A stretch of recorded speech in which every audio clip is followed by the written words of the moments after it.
Yes. Yeah. But like the comparison, like with me and some of the other guys. So that'd be something neat to see, the Harry Centers. The Pirates playing in Williams.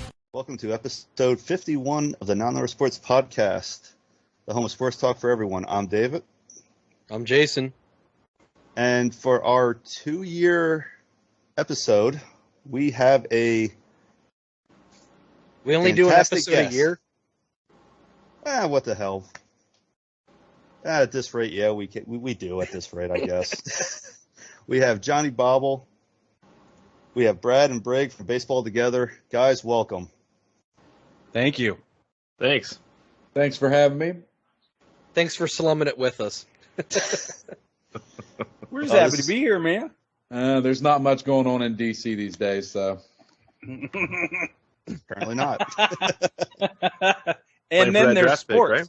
Pick, right? Oh, that's funny. So on this one, we decided to do worst sports movies. And now I know we all have our lists, and there's probably a lot of lists that we all have the same one on. So this is going to be one hell of an interesting discussion on why we hate a lot of these movies. So who wants to go first on this one? I was going to say, who wants to go first? Who's on first? Every day. As a matter of fact, I'll go first. Go ahead. The absolute worst sports movie ever made, and there is no argument. The worst sports movie is Air Bud's 7th Inning Fetch. That movie is so bad. Is really specific. It's so bad. I'll say. Like, the first one is fine. Like, I watched it as a kid, but I watched this one as I got older. Actually, as an adult, I watched it with my son. And he's sitting there, he's loving it. And I'm like, this movie is so dumb. Because this girl is trying to make the high school baseball team, and the dog teaches her how to play baseball. Sure How enough. many of these are there? Too many. But then the dog gets kidnapped like it does in every Air Bud movie, and they're like, oh, and he's a player on the team. They're like, oh no, our best player's been kidnapped. We're not going to win the state championship. And it's like this whole thing, and I'm sorry, if your dog is your best player, you got bigger problems. And I know you're supposed to suspend belief because it's a kid's movie, but I just had way too many issues with this dog teaching a girl how to play baseball. It's absurd. I think most Disney sports films are pretty awful. Some Didn't are. they do The said Rookie? most. Okay, most. Yeah, they done The Rookie. Wasn't Rookie of the Year a Disney movie, though? Yeah, No. Rookie. I thought it was just the It rookie. wasn't originally, was it? I think it I is. thought it was from Fox. Let me go to the Google machine. Google As we that. all Let's Google find out. Rookie of the Year, the greatest baseball documentary Ever. Brig. 20th Greatest century baseball Fox. documentary. Yeah, I was going to say Okay. it's not Disney originally. Yeah. But it is now because they own Fox, because it's on Disney Plus. That's But, right. but and it is. Rosenbagger can be a princess too, just like Peg Bundy. So That's right.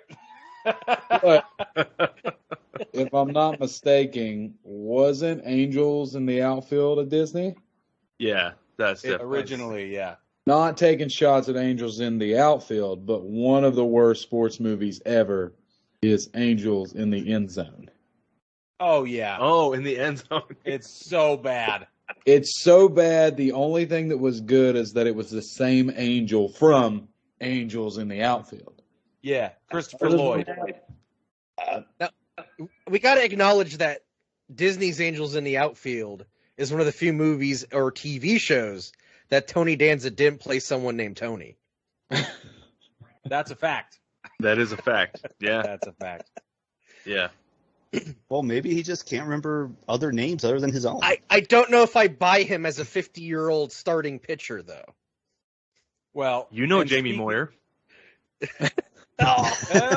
Oh, Ooh. There it is. outstanding. No shots fired. No shots fired. There it That's is. called longevity, fellas. Yeah, you're right. With his 82-mile-an-hour fastball. You might be a little generous there. Have you seen Just a him in little. recent years with his slick back hair and a ponytail, where he looks No, like scumbag Jamie Moyer? No, but not really surprised. Like Murtaugh and Briggs would be hunting him down for drug trafficking. Jeez. Murtaugh and Brig. Well- I love that callback. That was fantastic. I love those movies. All right, so listen, speaking Go of ahead. Tony Danza, the garbage picking, field goal kicking Philadelphia yes, phenomenon. this movie's awful. It's trash. That's not my Hard to pick. find. I just had to go on the Tony Danza kick for a minute. It's not on my list. But what's on your list? Well, okay. So I am a movie buff, right? I'm a cinephile is what we call ourselves. And so I decided I wasn't going to let myself go with anything derivative. No sequels at all, because I feel like most sports film sequels are garbage, almost universally. So I didn't let myself go with any of that. I didn't also let myself go with this one, the garbage picking, field goal kicking Philadelphia phenomenon, because it was direct to TV movie. It wasn't a cinematic experience. So because I'm a purist, I was like, no, you can't have that. So my pick for the number one worst sports film of all time is Ed. Is that the one with the monkey and Matt LeBlanc? Yeah, and Matt I was LeBlanc. here to ask that. It's so You know what, though? stupid. Like, as a kid, I remember wanting to see that movie so bad because it had Joey from Friends and it was a Yes. monkey playing baseball. I was like, oh my gosh, that looks amazing, and I have never seen it. It was the first time my entire life baseball legitimately let me down, where I couldn't do anything about it, and there was no way to justify my way around trying to enjoy any of it. I was a kid, and I was like, this sucks. Well, what's funny is the budget for that was $24 million, and the box office didn't even hit 4.5. 20 of that Yikes. went to the chimp. So Yeah, Pretty much. exactly. And- Bananas. also notice Oh, geez. Dunstan checks in on the field. I'll have deep cuts all night with us doing this. I love it. I love it so much. It's so good. Oh. All right, time to throw a controversial one out there. Oh, no. Here Hold we on. go. All right, I'm ready. Tell me, Bull Durham. Oh, Brad will take this one. I will take this one. Okay. Brad has So- strong feelings about Bull Durham. So hold So on. do I. Hold the phone here, fellas. Give me just a second. So I will give you this. It is widely accepted that the love story, such that it is, between Kevin Costner, the whole triangle between Kevin Costner, Tim Robbins, and Susan Sarandon, it's widely accepted that that's a terrible part of that movie. However, we've been told, been by multiple sources, that all the baseball stuff is spot on. Every As last good as it little gets. bit of it. Yes. Yeah. And that's what you watch that movie for, is the baseball stuff. But the problem with Bull Durham is a love story first, a baseball Right. story second. Well, that's what sports movies are. Dan Patrick says all the time, sports movies aren't about sports; they're about relationships. That's what they all are. That you don't watch Remember the Titans because you want to watch all the football stuff. You want to watch how But the I team would- blends together and everything. I would argue that Major League is a baseball movie first, and Jake Taylor and I forget Rene Russo's character's name is a complete B plot in that film. Right, it is, but the storyline is the team rallying together and building a relationship, and they happen to do it around baseball. right. So baseball movies are the easiest to make because it's the easiest to choreograph. And Bull Durham is a love story because it's about a fan's love of baseball and a player's love for the game, and that's what brings them together in the end. So ultimately, it is about relationships. It's just a little more abstract than boy meets girl. Right. Yeah, because that's a secondary relationship. Plus, gents, let me tell you this, that I dated a girl tell you who's something, bro. basically Annie. Okay, and after that, I saw Bull Durham, and I was like, oh my God. It's like now the whole thing makes way more sense to me because that reading poetry while you're tied up, that's real. Ooh, I we're don't learning wanna know something that. tonight. Wow. Why do you think That- I'm so well versed? Ooh, this is going to be an interesting night on this one. So maybe I've just got to fight through the first 35 to 40 minutes of Bull Durham and try to understand the full picture, but it's one of the few that constantly just kind of puts me to sleep. I mean, Kevin Costner's the best thing about the film. Totally. Well, Well, I'm it's Kevin not going to defend Tim Robbins as a pitcher either. There's no defending that. That is the worst His windup mechanics in are film terrible. history. Yeah. Let me, Yeah, it's terrible. John, I got to come at you again because listen, you can't just skip the first 20 minutes of the film. I'm so sorry, because the opening monologue is possibly some of the best baseball writing out. It reads like this. I'm quoting. It says, "I believe in the Church of Baseball. I've tried all the major religions and most of the minor ones. I've worshipped Buddha, Allah, Brahma, Vishnu, Siva, trees, mushrooms, and Isadora Duncan. I know things, for instance. There are 108 beads in a Catholic rosary, and there are 108 stitches in a baseball. When I learned that, I gave Jesus a chance. But it didn't work out between us. The Lord laid too much guilt on me. I prefer metaphysics to theology. You see, there's no guilt in baseball, and it's never boring." If you skip the first 20 minutes of Bull Durham, you don't get that. But the problem is Susan Sarandon's character is so unlikable that speech is ruined because it's her character. I don't think she's unlikable. I don't think that's it. I think she's challenging. I think she rubs a lot of conventions the wrong way, and I think that is the role of her character in the plot. I am all for free spirits and doing your thing. And Brad will back me up on this. I don't buy her in that role.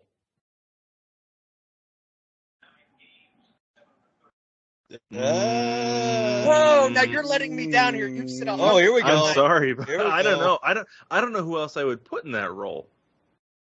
You have said in our group chat numerous times that you don't buy her as this Oh, the gloves are bombshell. off. Are you sure that was me? Are you sure that was me? Gloves are off. Hey, Well, it Britt, wasn't Denise, and Briggs barely in the group chat, so it's got to be you. What, John? this is why, you see, I like to call myself Tea Party John. Bull Durham, and I've sat here and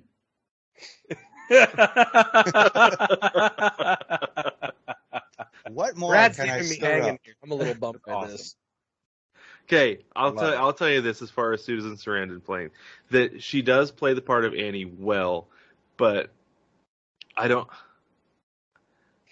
know. Maybe it's because I don't find her super attractive that I can't see somebody like Nuke Lelouch going out of his way like that. Right? whoa, wait a Like that- minute here, Brad. I think that's what it is. She what was it a is. smoke show. All right, I'm not saying she wasn't attractive. I just can't buy anything else from her in the role. Now we know why you watched the movie. All I'm saying is I dated Annie, He did. and it's legit. Can That's Add all the I'm saying exercise is 10 that for- that Can't confirm. personality exists in the world, and the way she portrayed it is absolutely flawless. That's I will it. say this. I may have changed my opinion of Bull Durham just in Brig throwing out the first 20 minutes to me. I actually want to go turn it on now. I'm like, that's the first 20 minutes? I missed that somewhere. It's So the I actually think opening line- Costner's speech is better, but It's Costner's great. speech His is great, speech is yeah. great. When he storms out of her house and he's like, "I love a lot of things," and he goes in through the list of things he loves and appreciates, it's epic. But again, I could relate to it. I was like, Oh. What quote in that movie is originally attributed to Tommy Lasorda? ooh, I don't know. Couldn't fucking hit water. Ooh, You're Dog good. boat. yep. That's a Tommy Lasorda. I didn't know that was quote Lasorda. originally. Yep. Because it seems like there's a lot of Lasorda isms in that movie. It seems like there's also a lot of Yogi Berra isms in that movie. Sometimes you win, sometimes you lose, sometimes it rains. That interview at the end is so good with Nuke Lelouch throwing out every cliche that he knows, all in one phrase is so funny. I was thinking about that the other day with all the trades and the interviews of the guys getting traded, and there were so many cliches in every interview. I'm blessed to be here. I'm thankful for the chance. It's all the same thing everyone says. No one says anything original. No. It's like what Vince Always Neil said fake. in Wild Side, you know? And you know what? It's so funny when you get to know those cliches. So I was covering the women's basketball team when I was in college, and I was standing there with the bet you sports were. information director. And no, man. Anyway, so I'm standing there with the sports information director. Hold on, I gotta take a drink. And the best player on the team went like 2 for 13 that night. And she's like, "You gonna ask her about that?" I was like, "No," because she's just gonna say she's got a shooter and she's got the green light. And shooters are gonna shoot. Eventually, they'll start falling. She's like, "Oh, you think so?" I was like, "I know so." So I went through, asked her all the questions I wanted to ask about the game, and then I was like, "One last question for you. So and so went 2 for 13 tonight. You know, fired up a lot, but she just wasn't hitting." She goes, "You know, she's a shooter. She's got the green light, and eventually, she's, you know, as a shooter, she's got to keep throwing them up. Eventually, they'll start falling." I looked over, and she's like, "She knows her cliches." They work. With the cliches, even like the Captain documentary that's going on right now with Jeter. Any young baseball player that wants to learn how to work with the media needs to watch that documentary. I have, in 6 episodes, grown so much respect for Derek Jeter. I'm still not going to say he's one of the greatest to ever play the game, but maybe one of the greatest to ever work the media. Oh, for sure. That is an undisputed Yeah. fact. Yeah. If you want comedy with media, look up Chris Pronger. Oh, Pronger. Yeah. He's comical with the media. He is. Players are they're just different, man. That they don't give a shit, honestly. So going back to the Captain, because I think the best comparison to it as a documentary is The Last Dance, because I think this is kind of like a side gig to The Last Dance, sort of say, with ESPN. To me, Jeter's the anti-Jordan. He's confident, but he's always quick to give credit to other people on the team, credit to his family, whereas Jordan is very much... Jordan is full of himself, and rightfully so. But Jordan Jeter brought the dude who made the JV team over him to his Hall of Fame speech, Hall of Fame. so he could roast him. Yeah. Like, I don't. you wouldn't That's see Jeter Jordan in do a that. nutshell. But Yeah, here's that's the thing about it with the Jeter documentary, too. I know we're getting a little bit off here, but I got to put this out there. So The Last Dance proved that Michael Jordan is probably the greatest competitor of all time. Like, he is just deadly.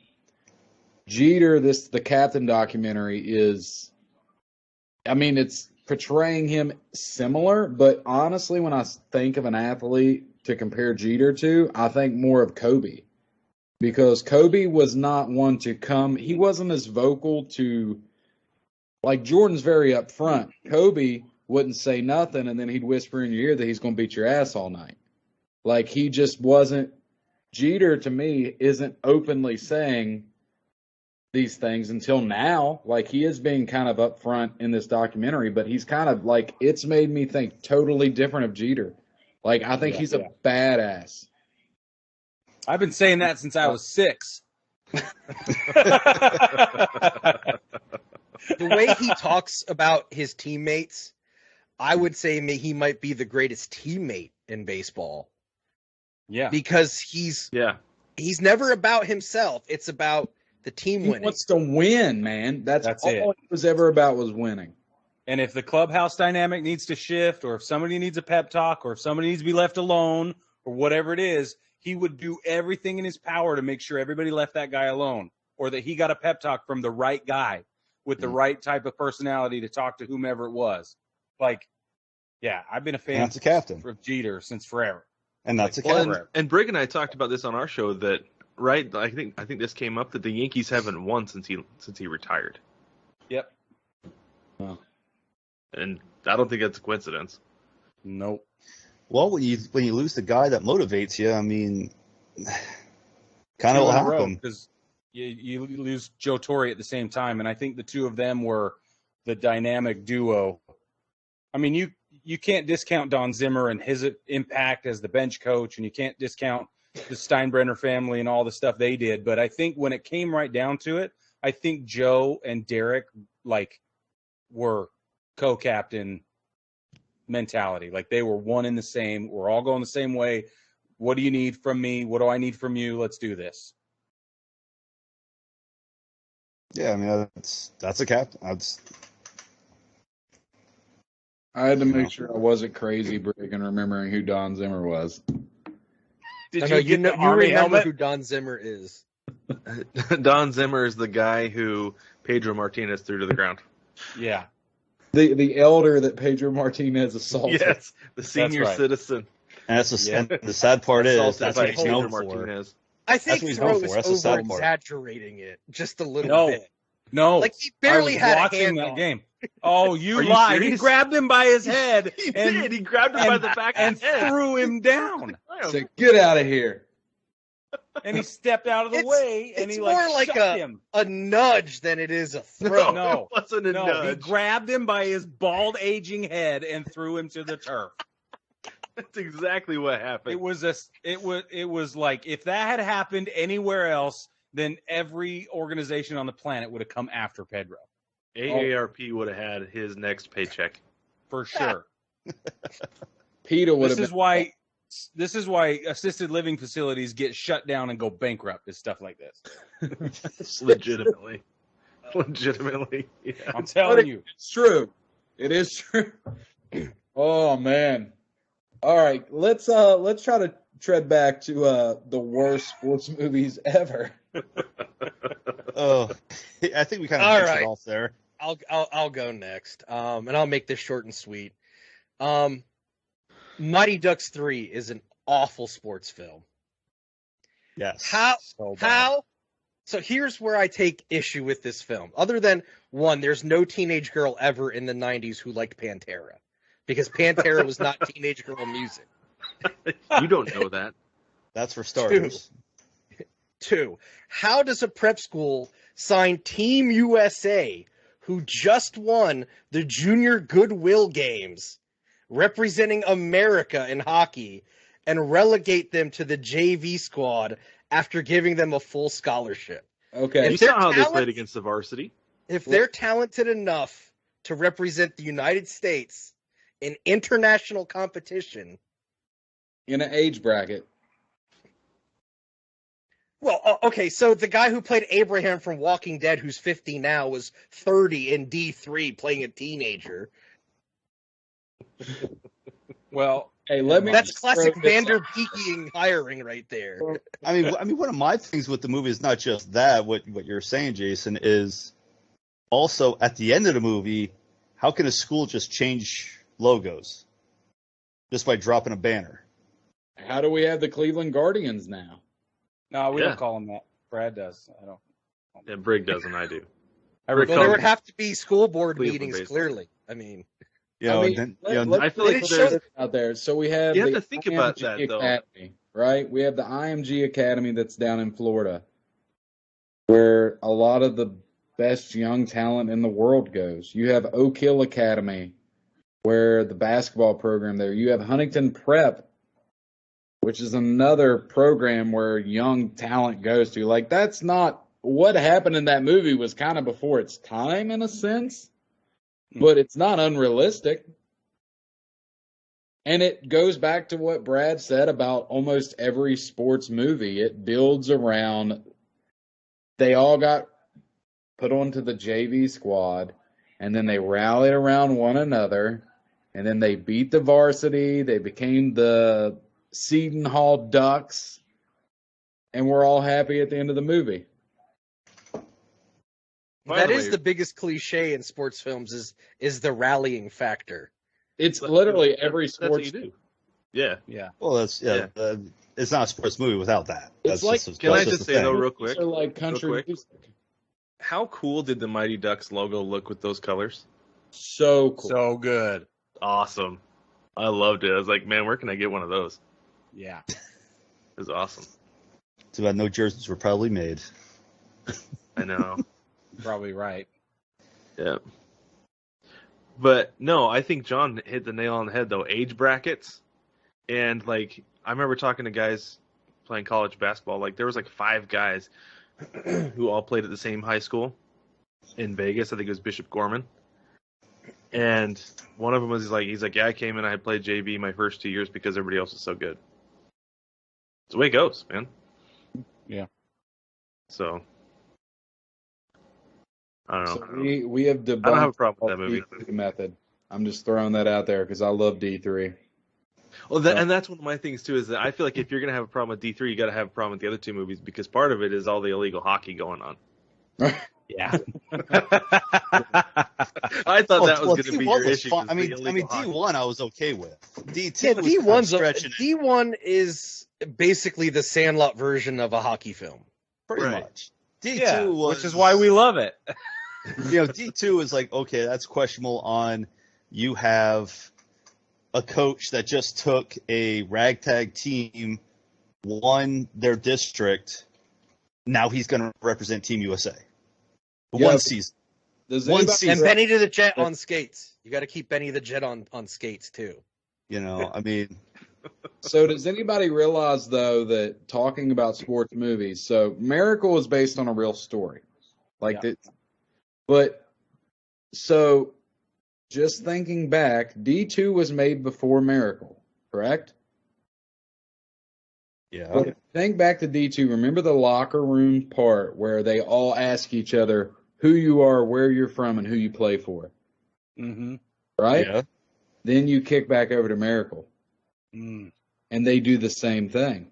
Yeah, but to me, though, Miracle has more meaning behind it. Just because it's real. And Well, no, that's I think it's just because, not just because Team USA, it's just they're finally bringing everybody together. And indeed, too, it's just like, I'm from Texas. I'm from Maine. I'm from here. I'm from there. who do you play for? The United well- States of America. Like it was, but what's crazy though is, and honestly, I understand the same concept with it. right? But how does it mean any less? It actually happened before Miracle when it comes to cinematic.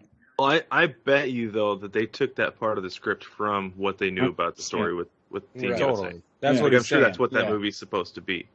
Is they Yeah, weren't that supposed to be connections- Iceland, right? Yeah. No, Exactly. And That they just couldn't be connects- so blatant as to make them Russia or the Soviet Union. They had to be big Icelanders, be the Vikings. Who's not known for their hockey. For the which was a record. very underrated jersey, by the way. That Iceland jersey, The Iceland Yes. Agreed. Yes. Agreed. a Gunnar Stahl game captain Iceland duck. jersey. I'd be good with it.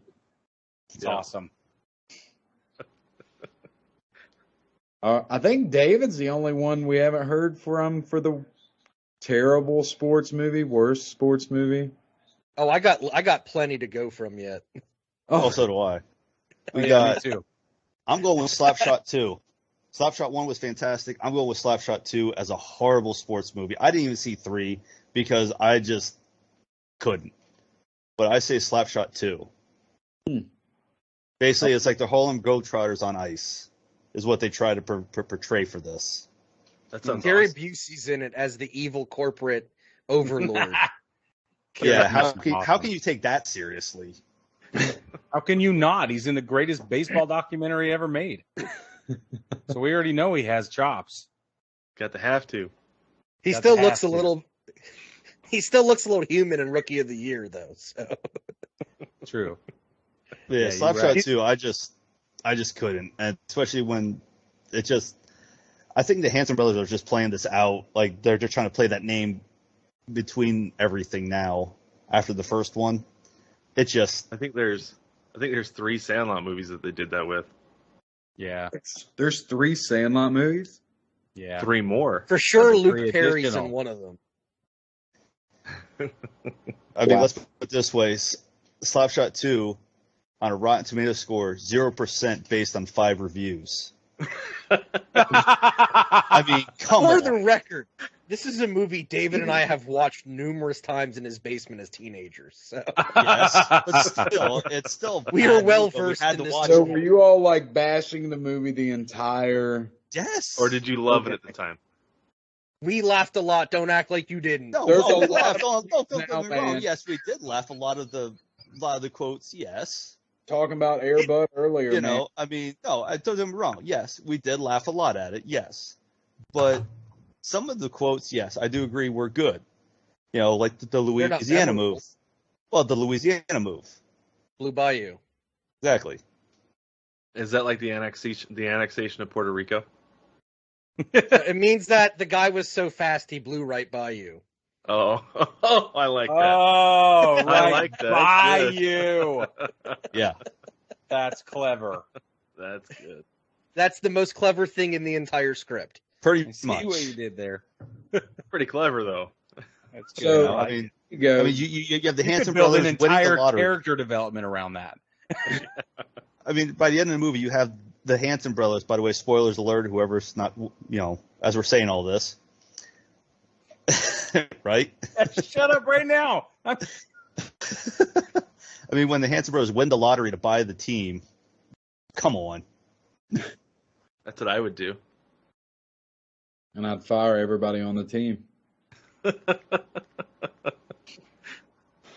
No, If I won that $1 billion Mega Millions or whatever from last weekend, I would be looking the next day to buy a professional sports team. see, that's where I'm not as well versed as you, Brad. I told the people that I work with, if I win that, I'm going straight to New York and I'm buying the company I work for and I'm firing everybody that works there. You're all going to get rehired, but I'm going to fire everybody. I saw a video. You saying that reminded me. I saw a video the other day. This guy, he goes back to the company as the owner. He takes a paintball gun and hits everybody that he's firing. Like that's how you get your red slip. Pretty The much. paintball. Oh my So- gosh. David, just to mix it up a little bit here. So I'll if you had to pick a hockey sports movie, what is higher for you, Slapshot or Goon? Like, which one's better? Or which one's If worse? you could only watch one of them for the rest of your life, which one would it be? Miracle. No, No, Slapshot or Goon. Oh, Slapshot or Slapshot. Goon? I thought you said Miracle. Slapshot. No. Hands down, Slapshot. I'll watch that You more don't than get Goon. you don't have a goon without Slapshot. Listen, Sean I'll William take Scott Slapshot. has done two things in his life. He has done Goon and he has done Stifler. That's it. All right? Stifler. No, Slapshot Goon all the way. is so good. And Slapshot's another film kind of like Bull Durham where hockey players have said it's very realistic to the experience at that time in minor league hockey. And the sad part Because is- you could I do did not know It's that. Unbelievable. now, what, Jason? You posted a poster of Slapshot. Was it? Where was it, on Facebook or something?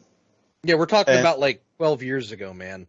And yeah, I know. That's what I'm trying to remember. But everybody, like, basically the whole movie was basically that poster of everybody posting quotes. It's easy. If you haven't watched it, it's one of the most quotable sports films there is out there, probably with Major League second to it. There's just that many memorable quotes that I just. find it really hard for anything for Major League to come second to anything when it comes to quotes. Slapshot's up there. Slapshot I put Out Cold up there, guys. I love Out Cold.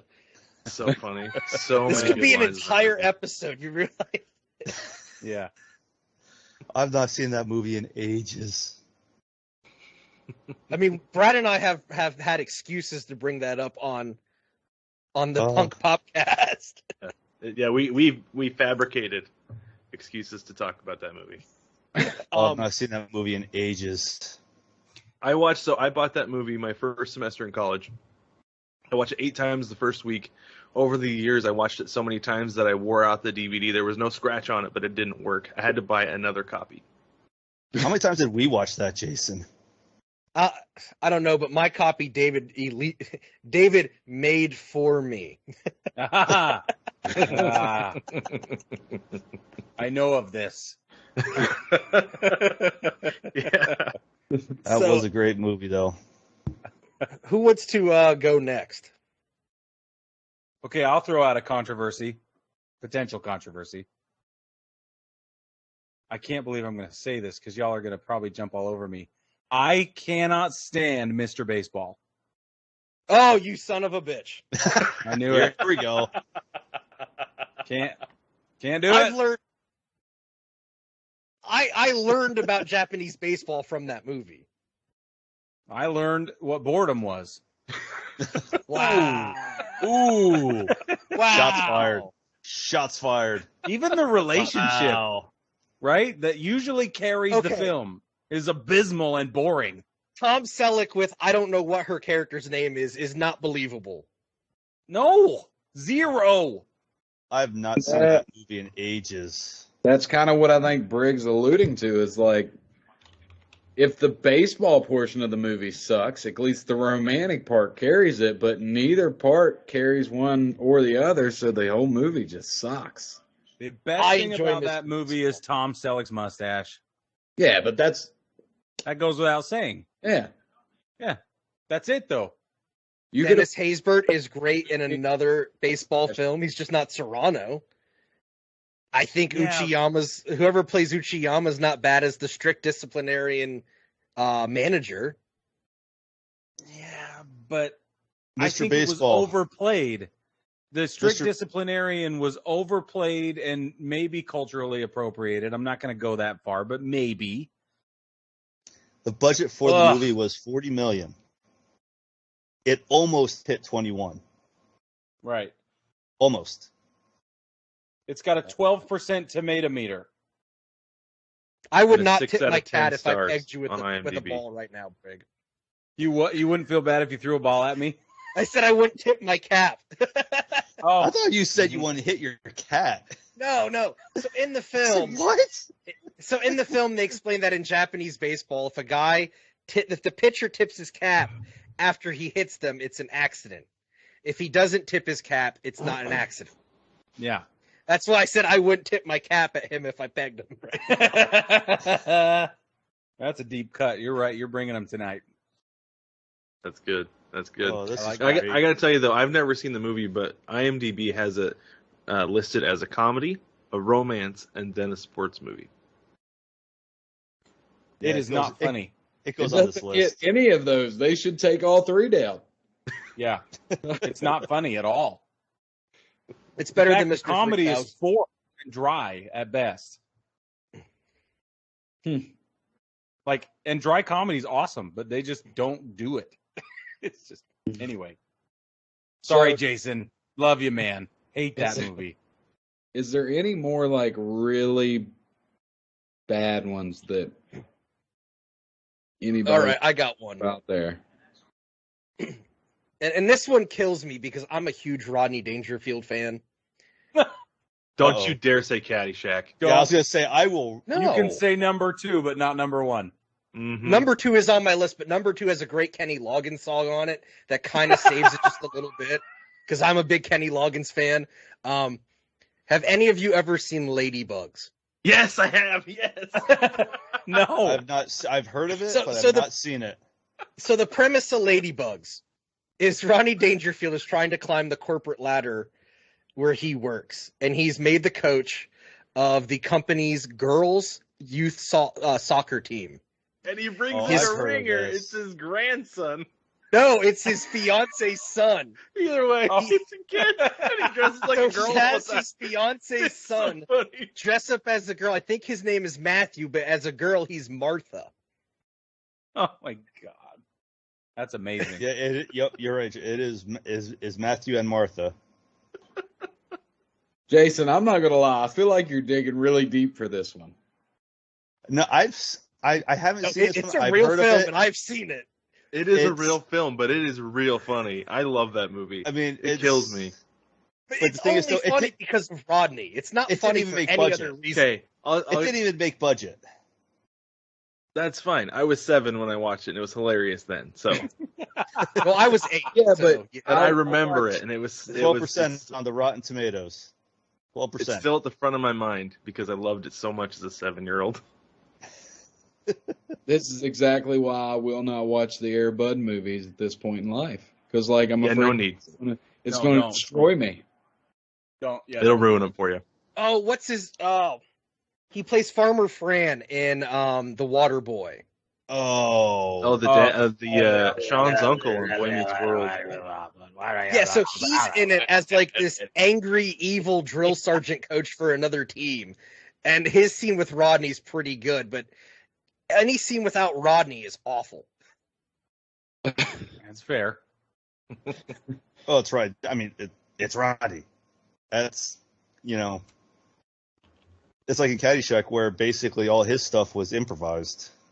Okay, since we're talking Caddyshack and Rodney, Caddyshack 2 is terrible. It is so bad. Yeah. That's an watching understatement. Watching it, you can just see Chevy Chase did it for the paycheck. For sure. Yeah, I'm sure they all did. He done a lot of films just for the paycheck. I think Chevy might be the only original in that film because Robert Stack from Unsolved Mysteries is in it, and his voice is fantastic in everything he does. But Well, I mean, again, Bill that Murray movie was didn't the even best make budget. character. Bill Murray was the best character in Caddyshack. yeah, he's replaced with Dan Aykroyd. I love me some Dan Cinderella Aykroyd, though. Boy. Yeah, but Dan Cinderella Aykroyd is story. basically Cinderella, trying to man. play Bill Murray. Nobody beats Bill Murray at No. anything. No. Minority owner of the St. Paul Saints, Bill Murray. Correct. Yes. And the Charleston River Dogs. Is there another team he owns too? Probably. He's a celebrity fan of the Cubs. True story. Yeah, Caddyshack 2 didn't even make budget. A lot of movies don't make budget, though. Yeah. Anyone else got any others? For love of the game. Ooh. That's the first baseball movie I didn't make it through. Have you still never made it through it? Still never made it through. I was falling asleep. Boring. So you just didn't say anything when I brought it up on the show this week, and you've never seen that part? Nope. Brad! Let's be honest, Kevin Costner got one good baseball movie. Now, which one is that, Jason? Hold please. Bull Durham. Because he's a believable baseball player in Bull Durham. 100%. Well, so it's funny. I brought this up with Brig. Like, this was forever ago. This is like our second or third episode when we talked about movies. That, like, I remember watching Bull Durham in high school and be like, man, Crash Davis is such an old minor leaguer. He's been in the league like 20 years. The dude's 30. He's supposed to have been in the minors for maybe 8 or 9 years. Yeah. How does that make you feel, I think John? he was 30 when he made that movie. Not good. Oh, by the way, John, your body has a 30-year warranty on it. You're going to start falling apart here pretty soon. It's already began. Welcome to the jungle. It hit me like a year earlier. Yeah. So Mine one of came 3 years early. Oof. That sucks. One of the things I love most about sports movies are the relatable quotes. Is there any that like jumps off the page for any of you guys that like you just makes you want to run through a fucking wall? Oh, so many. Who wants to say it? Brig, you want to say it? I already kind of did. Are you telling me Jesus Christ can't hit a curveball? That's the one. Gotta be the best line in all sports cinema ever. Harris machine took is my quarter. low-key the Check. best character in Major League. My Steals favorite every scene- scene. My favorite scene in that movie is when they're on the plane and Serrano's crossing himself. Harris has a hustler, puts it down, looks at him, says he's not fooled, and goes back to looking at his hustler. It's unbelievably good. when he's doing the prayer and Joe Boo explodes and he goes, Jesus Christ, Serrano. Or when he just brings a bucket of KFC. Yeah, he's got for the the chicken, Vaseline all yeah. over himself. Like, you'll be there someday. Yeah. I put a little Salted jalapeno in my nose. I ain't got an arm like you, kid. Just a bit outside. Unbelievable. One of my favorites is in Slapshot. The one guy's wife I was hands like, him which a book one? and says, I underlined the fuck scenes for you. And Paul Newman's character goes, she underlines the fuck scenes for you. She must worship the ground you walk on. And the guy responds, they teach you to underline in college. Oh, whoa. Oh. Yeah, that movie's just so full of quotes. That Paul just Newman is fantastic in that movie. yes. Oh yes. John, still what love about the you? scene- I still love the scene where in Slapshot where he goes meets the Hanson brothers. Fucking machine took my quarter. That's still one of my favorite ones. One of them. So my other than of course Eddie Harris, all-time favorite quote is partially why I became a Tennessee Titans fan. So I became a Titans fan at 8 years old because of the logo and because of Remember the Titans. Yeah. And when Coach Yost, you make sure they remember forever the night they played the Titans. Still, I watched it before we even started this earlier, and I got amped up. Yeah. Just Great movie. probably the best Disney sports movie of all of them. Yep. Agreed. Mm-hmm. Miracle's up there. I'm not trying to take shots at Miracle, but That is a good one. Yeah. That's required viewing whenever it's on TV in this house. There's a lot of movies that are required watching when they're on. This way you could watch it 100 times. When it's on, you have to watch it. Despite you know the whole movie by heart. I got one. Avoid the clap. That's what happens when you go to Vegas.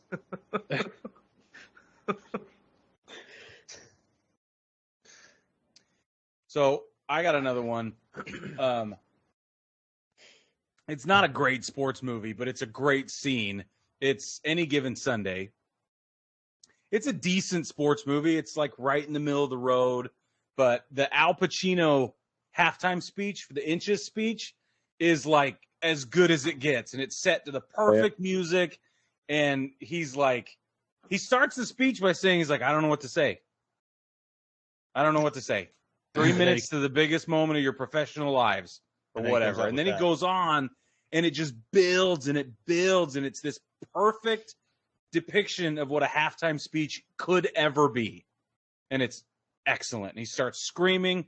And I love at the very end when he says, that's what's going to make the fucking difference between winning and losing, between living and dying. And I'm going to tell you this, in any fight, it's about the guy who's willing to die.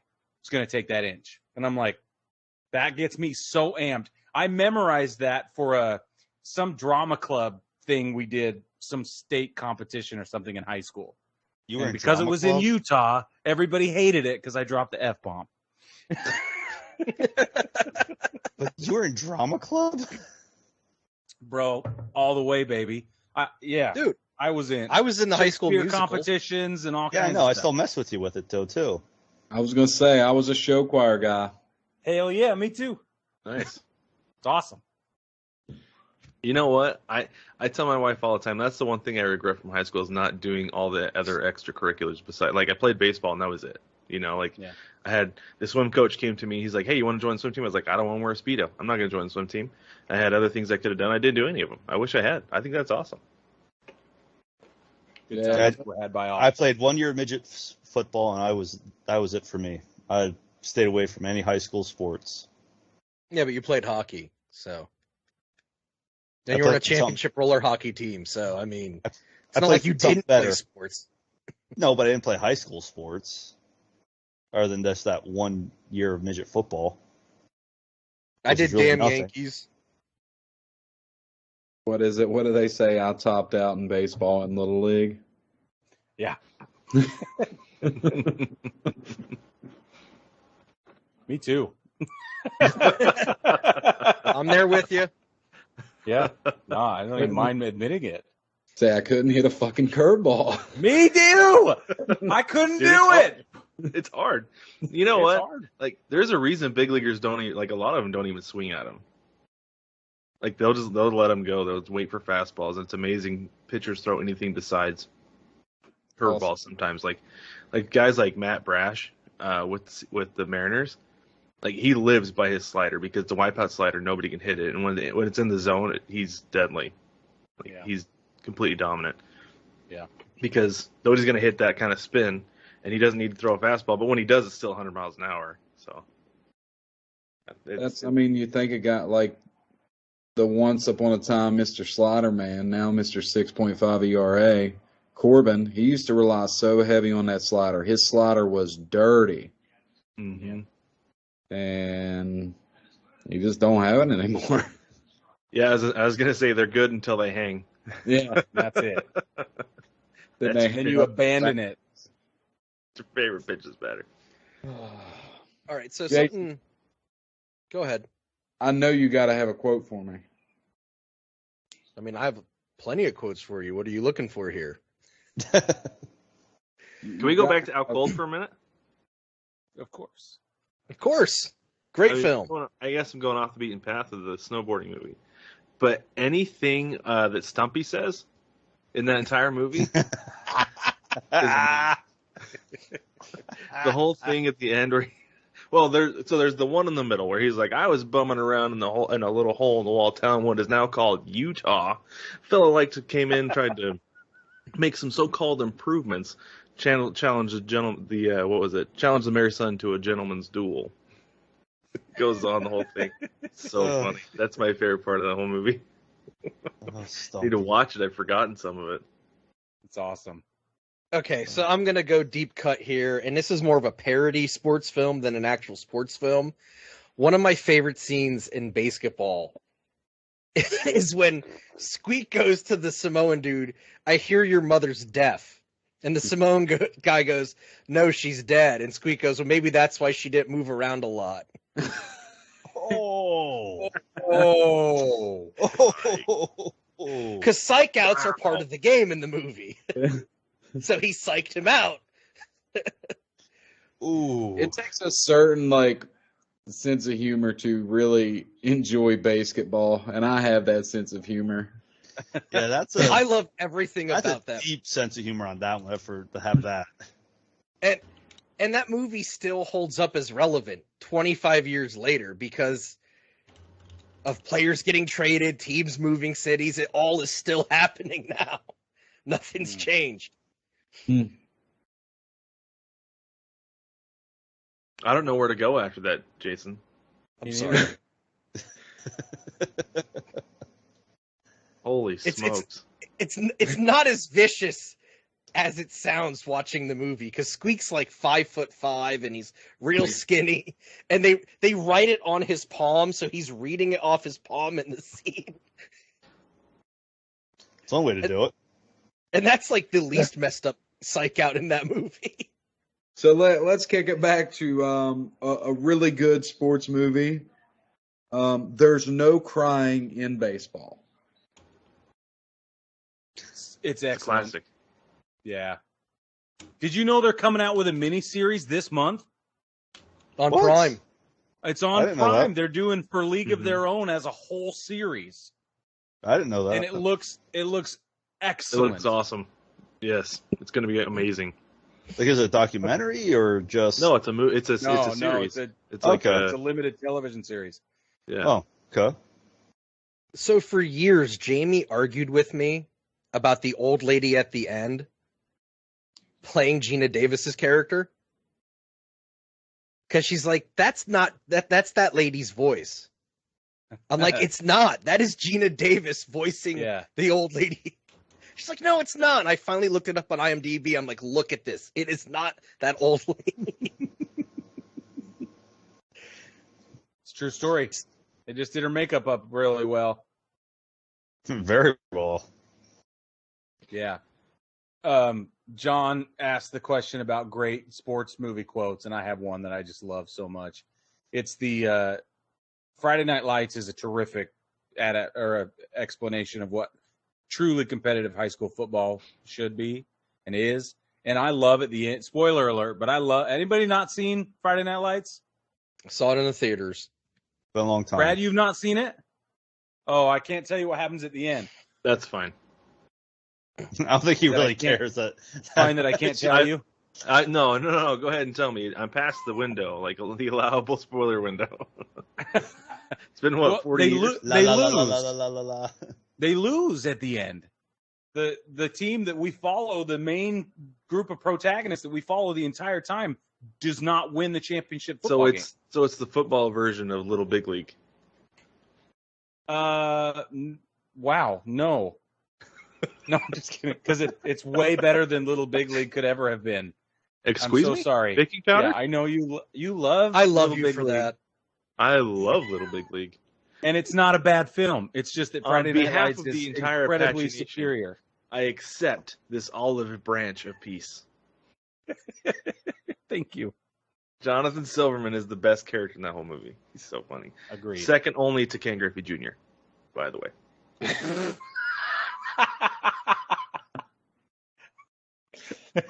Oh, man. Oh, okay. Very cool. Anyway, in that film, Friday Night Lights, which is superior to Little Big League, Coach Gaines, played by Billy Bob Thornton, says being perfect is about being able to look your friends in the eye and know that you didn't let them down because you told them the truth. And that truth is that you did everything you could. Because the entire film, perfection is the theme. Like it's one of the major themes of the storyline. Like, what is perfect? We will be perfect. I do not accept less than absolute perfection. And so when they fail at the end, he has to find a way to bring them back up. And he does it beautifully. And it's a true story. It's all true. Like all of it. So I got a good one. I'm going to go to Bull Durham, guys. I'm going to go to Bull Durham. So Yes. when I coach Little League, I pull so much Bull Durham out on these kids that they have no idea. No You clue call what's them going on. lollygaggers. All the time. Yeah.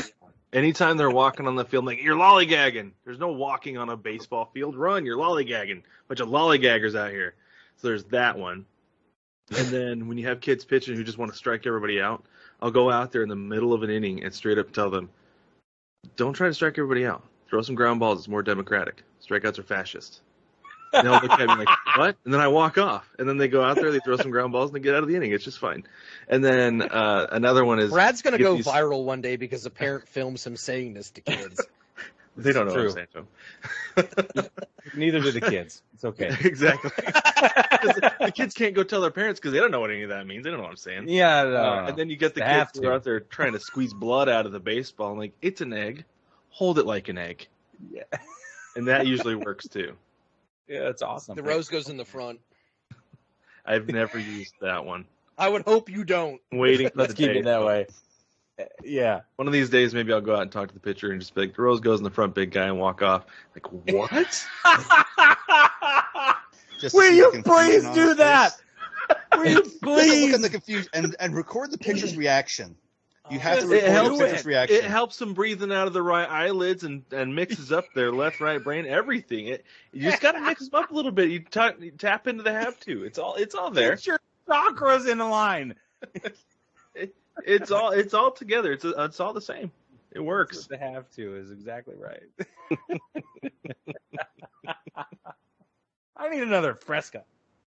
Robert Wool is so underrated in Bull Durham as the bench coach. Yes, that's one of my favorite things. So there's a couple things here. So first, whenever there's a mound visit and they go out there, I always lean over to whoever I'm sitting next to and say, "It looks like a convention." And then if they're out there for any extended amount of times, it's get the candlesticks Every time. every time. And I can't take a whole lot of credit for that because my wife did that. We were at a minor league baseball game and the mound visit was going for way too long, and she yelled that from like the fifth row. They all.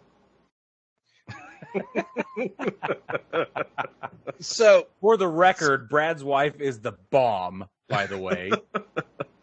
Just so you, in case you Thanks, didn't know. Brig. Did John go get me a Fresca? Is that what happened here? you want a Fresca, Billy? So going back to minor league baseball, because I was at a Reading Phillies game on Tuesday. A guy got hit in the hand, and he was obviously sent to first base. The guy in front of my dad and I goes, "It hit the knob. Bone doesn't sound like that." Whoa. And my dad and I are just looking at each other like, how do you know that a baseball hitting bone may not crack like on a knob, basically? Yeah. For like 3 innings, this guy's yelling at the ump. It hit the knob. Wow. Well, I mean, if you've had it happen, you know, and that's a real thing. It doesn't sound the same. You didn't get me a Fresca? All out. Oh, fine. I'll go He'll get it my himself. own. He'll get it himself. So this is the drink breaks portion of the show. Because we're going commercial-free long form tonight, like it's NPR. You know what I want to talk about? What's that? I want to talk about underrated movies. Underrated sports movies.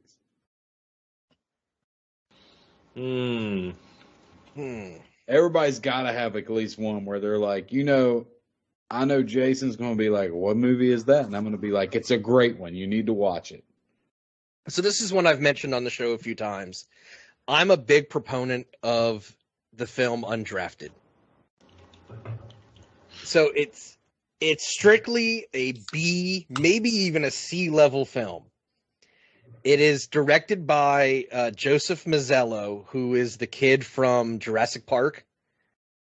It's based on his brother. His brother was a very talented amateur baseball player, and he was playing summer ball, waiting to get drafted. He had been scouted by a few teams, but he never got drafted. The movie takes place over the course of one game, and it's a very funny movie when you watch it, but there's very few known people in it. But it's just a good story. And I watched it, and I thought it was hilarious. I recommended it to Jamie. She sat down with me. I watched it again the next night, and she's laughing at it. I think it's a great comedy sports film. It's just really under the radar because it's a low-budget sports film. Right. So, for me, and it's not like it wasn't even a small budget, I don't believe. But so we all know how great of an actor Miles Teller is. Oh, Like, yeah. He's pretty damn solid. So solid. Bleed for this. Love The Vinny it. Paz movie. Thank you. You never hear about Bleed for this. Loved Okay, it. so that movie is so good for one reason. Miles Teller played Vinny Paz. He was not Miles Teller playing Miles Teller like you get with The Fighter and Mark Wahlberg. Right. Right. And then what's the other one with Jake Gyllenhaal? Southpaw. Southpaw. That That's was the one I was really going to say. good. I love that movie, but it hits me in every single feel possible. So sometimes I get partway through it and I'm like, I have to turn this off. Yeah. Brad, have you seen that? Nope. Oh, bro. I haven't. Bro. I do have an underrated movie though, underrated sports movie. The first one that comes to mind, because a lot of people are like, oh, this movie was so terrible. I'm like, no, it was entertaining, like not realistic or even hardly remotely believable, but it was entertaining. Draft Day. You guys ever see that? Yeah. No, I skipped it. Kevin Costner? I Yeah. saw bits and pieces of it. As the I Browns haven't GM. seen it, but I've heard it's not bad. I hear it gets a lot of hate, but I thought it was entertaining. I was stuck to it the entire time just because I wanted to see what happened. So can we say Kevin Costner's probably been in more sports movies than anybody else? Probably, yeah. Oh, Just because he probably, likes yeah. sports, he wants to do them. Like I think he seeks them out. Like he wrote Bull Durham. Yeah. Huh. And like Oh, Charlie oh. Sheen, he was a guy who played baseball in high school, I believe, too. Yeah. So did a young man most people forget named Go-Go Russell, also known as Kurt. I got one for you Kurt too. played for the Portland Mavericks. Yeah, he made it to what, AA or AAA or something like that Did he? before he busted his knee or shoulder or Oh. something. What were the Mavericks? I think Billy Bob Thornton played minor league baseball too. Yeah, Kurt Russell was signed with Louisville Slugger. Because the Mavericks were an independent affiliated team in minor league baseball. Yeah. But I don't remember what level of baseball they were at. They were Class A short season. I love Class A short. Well, it's gone now, but I used to really love it. You know, some of those teams here in the East Coast are in the draft league now. Yeah. There's also the. There's a few Class A short seasons still. Are there? I thought it was Yeah, gone. the Modesto Nuts. They're yeah, it's not nationwide anymore. It's kind of like how the rookie league, right? Like that wasn't, not everybody had a rookie team. I don't think everybody has a Class A short season anymore. For sure. What is Kurt Russell did? He would play for the Bend Rainbows in '71 and the Walla Walla Islanders in '72. Oh, the Walla Walla Islanders. Let me tell you about those guys. I just kidding. I don't know about the Walla Walla Island. I was like, ooh. Yeah, I was like on the edge of my seat there. Yeah, so was I. I was like, what? I was what waiting about for somebody's Walla eyes Walla to perk up. Islanders? Jason kind It's of like, did. what a about- little Mine did. You didn't see? You didn't notice? Yeah. No, I couldn't tell yours, Brig. Sorry. He's got his Randy Savage glasses on. Can't anyone see Yeah. what he's doing? He's Just like for ready to play you, poker. Jason.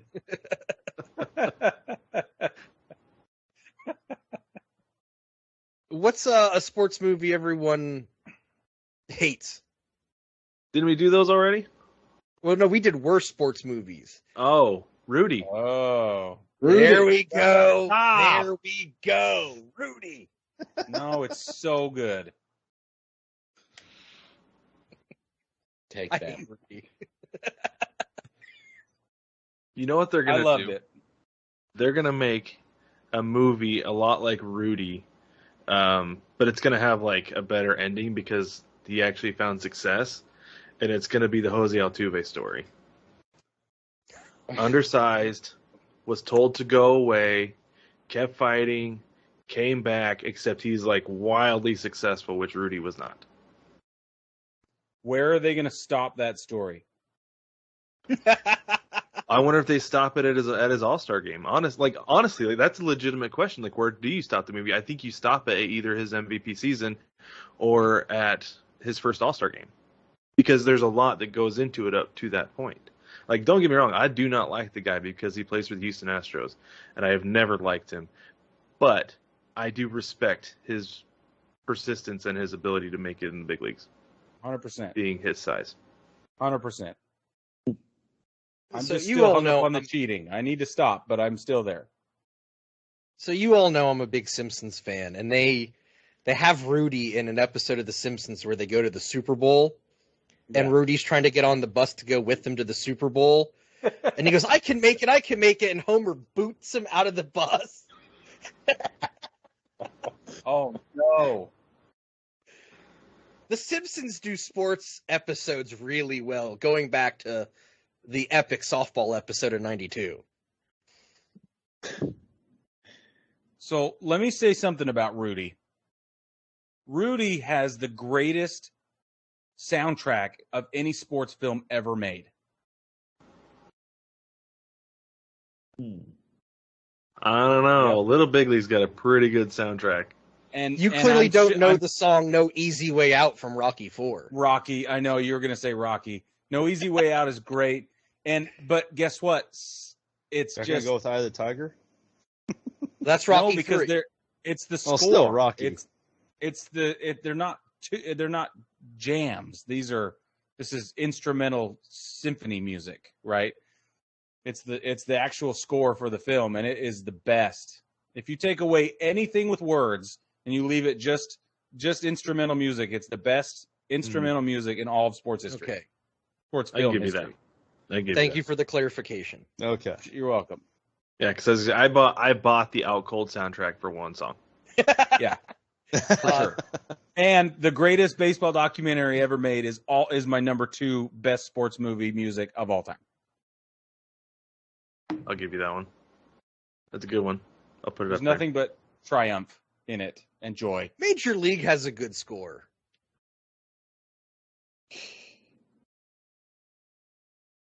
I mean, those songs hit at the right moments in that film.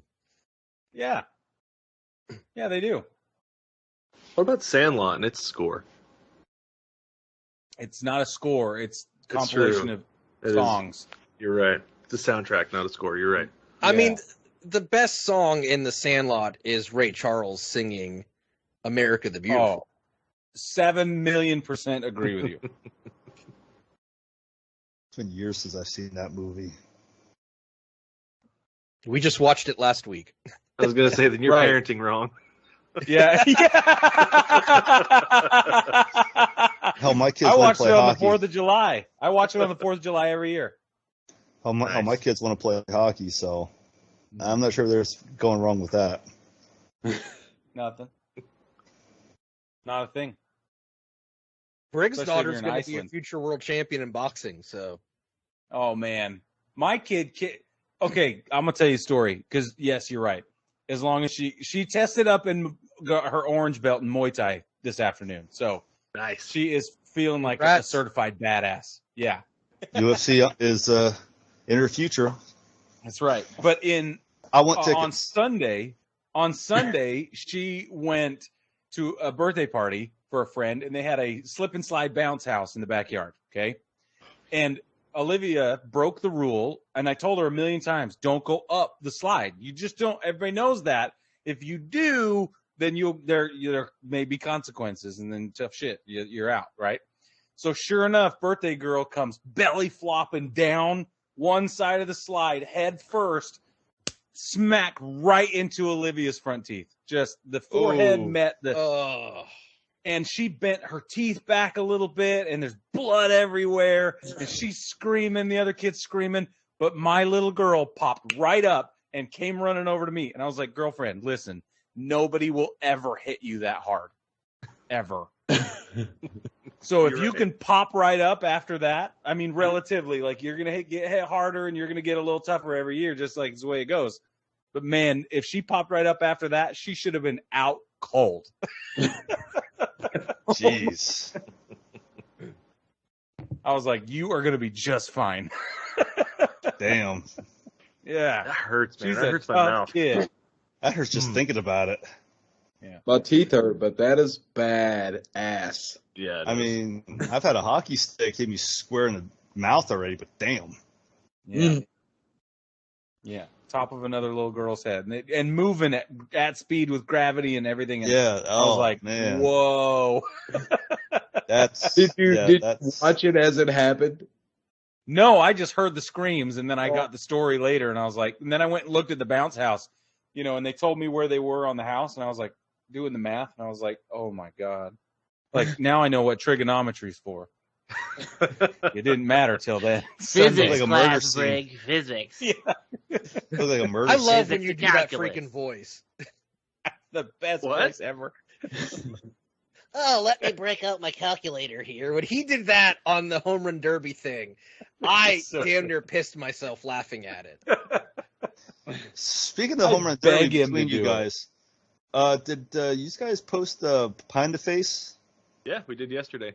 Okay, Yeah. I must have missed that one. It's on the TikTok machine. The tiki-taki. And it's on the YouTubes as well. Yeah. Yep. Both catch it there. It was fantastic. It was well done.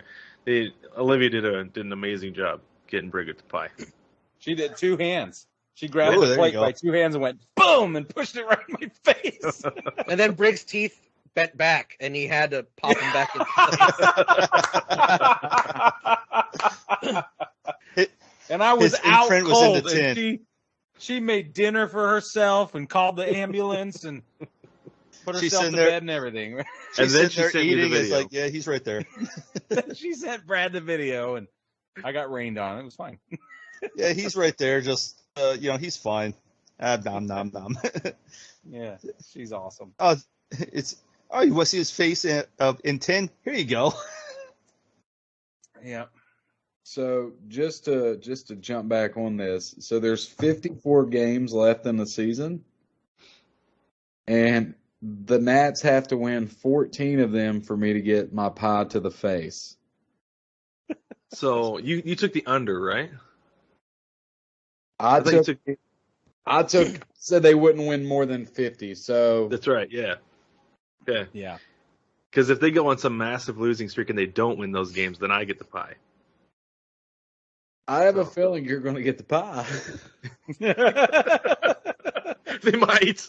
They might. Really bad when I'm looking at the roster and I'm going Luke Voigt and Victor Robles and Nelson Cruz.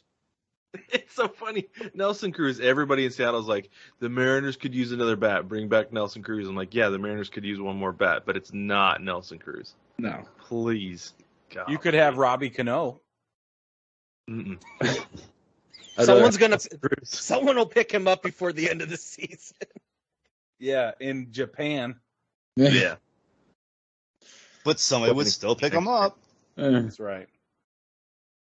No, one thing that I did take from looking into some of this, because I'm not quite as cinematically as inclined as old Briggsy over here, but I was looking at movies that I haven't seen. And like for me, the one that stuck out that I'm going to have to see is Bagger Vance. Oh, yeah. Now, when you read through these lists of really bad movies and good movies, it's all opinions, just like we've thrown out there tonight. And Bagger Vance is very kind of like Bull Durham. You have people like myself who've never watched more than 20 minutes of Bull Durham, and people that die by Bull Durham. Yeah. So I'm kind of excited to see that. Is there any that you guys seen along the way that you want to give a shot? So let me tell you, the cool thing about Bagger Vance is you have to watch it with, you have to suspend reality a little bit, and you have to watch it as a dream, right? You can't take it too seriously. That's all I'm saying. Just don't ride it to the bone, because it's not that kind of movie. Kind of like when you're looking at Babe Ruth. Whoa! Boy, it is not an episode with you guys on where that doesn't get brought up. Brad! Worst movies ever made. John Goodman is the Babe. I said it. It's terrible. It's I don't know terrible. what to say. John Goodman should not be playing a philanderer. So let me just tear these page of Babe Ruth punchlines out of the way.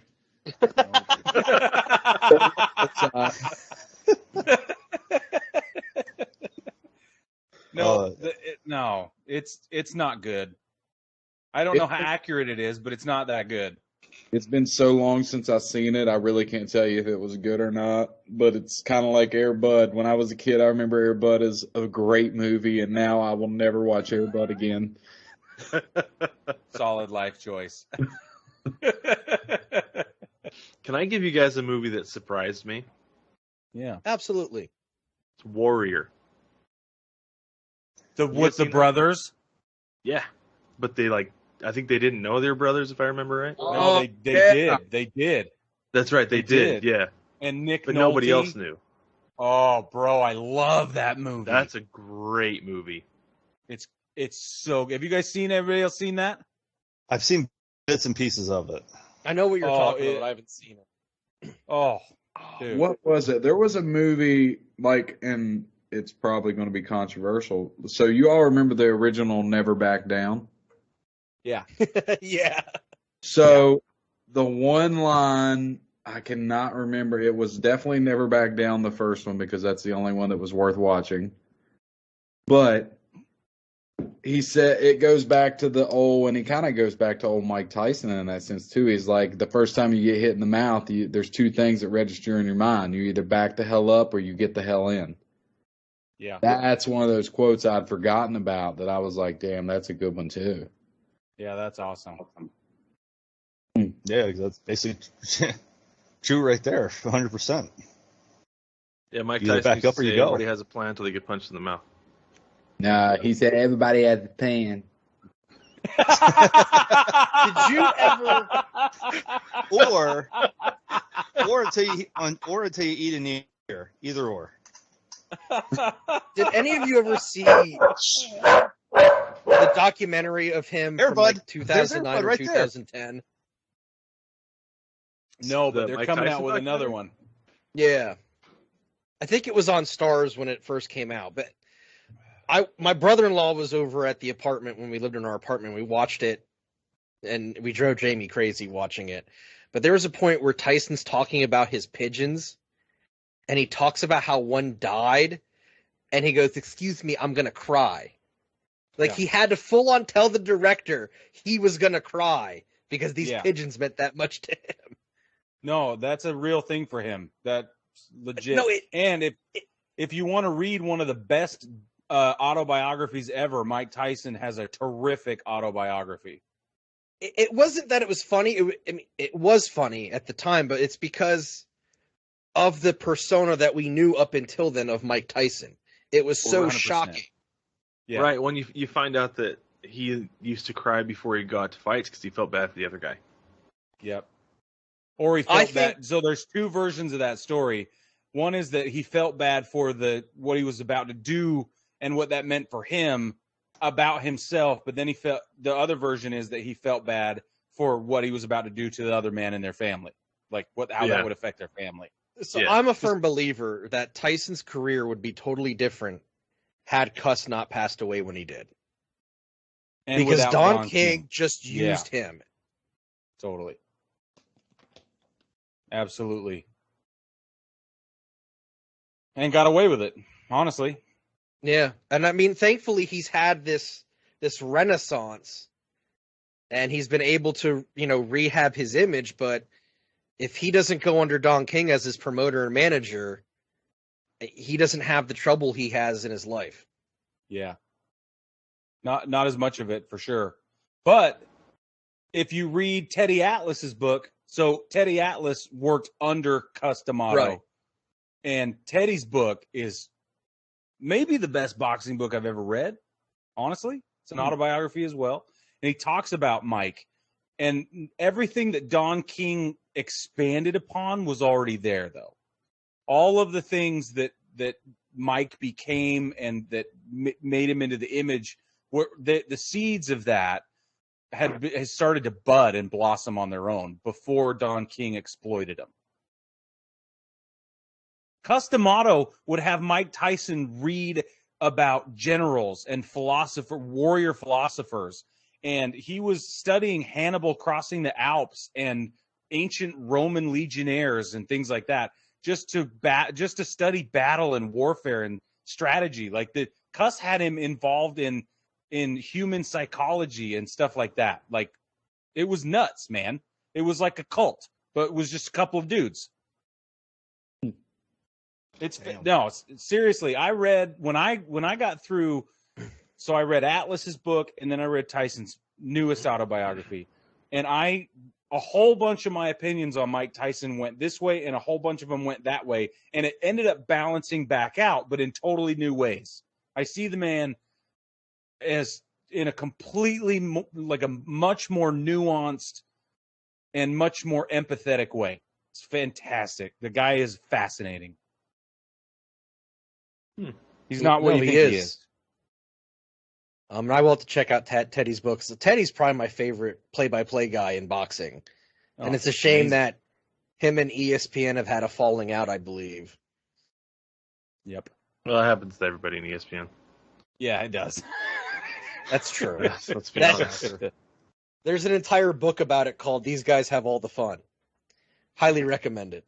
Ah, interesting. Have you? like that. Is that a book you've not read? I've not read that book. Oh. So it's the oral history of ESPN as told by the people who worked there and created it, and so on and so forth. And it's about 10 years old, but it's an excellent read. It's probably 600 to 800 pages, give or take, off the top of my head. I read it in 2 days. Wow. Wow. Because I could not put it down. It was that engaging. Yeah, I see it right here. Awesome. So is Berman in there, and Everyone is in it. yeah, because that's somebody I'd like to hear from at like the beginning, like how it was in the beginning, and even to what it is now, because he's basically just a figurehead now.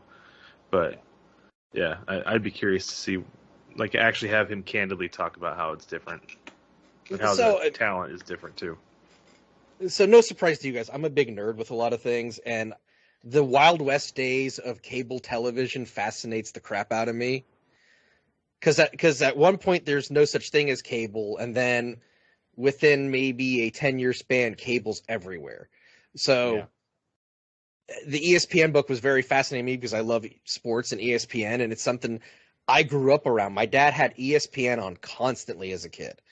So it's just a really great book to, you hear Dan Patrick and you hear Bill Rasmussen, the guy who created it, and all these people hate each other at the end of the day is what it comes down to.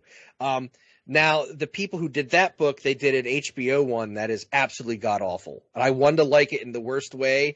But in the HBO one, they'll say, well, me and this guy didn't get along, which is the equivalent to the ESPN book of, I fucking hate that guy, he's an idiot. Nice. And for HBO to back it off like that is interesting. I wonder if there were more relationships. I don't know if it was like on the line with the HBO one, just because I feel like those guys are probably going to be working together more. But a lot of the guys at the ESPN, when they left, like there was no love left at all. Yeah. Right. Like Dan Patrick talks all the time about when he left ESPN, he was like, no, I'm done with this place. I hate this place. That he was bringing guys with him, and they were basically sneaking confidential ESPN information out of the facility so that they could have it with them when they started their new radio show, when they were going to be independent. Their booker, he was like downloading contact information from people that wasn't supposed to leave the building. He was like downloading it in onto a thumb drive so he could take it home and upload it to his computer so he had it. But yeah, and I think there was even like 10 years or so when ESPN wouldn't let people go on his show because of the way things ended. Correct. Wow. So yeah, and some of that was rectified. Crazy, some of that was rectified when Dan agreed to come on and do Sports Center with Scott Van Pelt. So that happened actually way after. Like that was almost like the end of the whole thing. But they let him bring talent on before that. But that was still a really big deal because the way things ended, the way things had been kind of continued to be. But it was still a really big deal when he went and did Sports Center with Van Pelt. And I think Scott was a big catalyst between the thawing of that relationship. Yes. Yeah, big time. Him and Levitard, but ESPN hated Levitard anyway. So he was just like, I'm going to do what I want.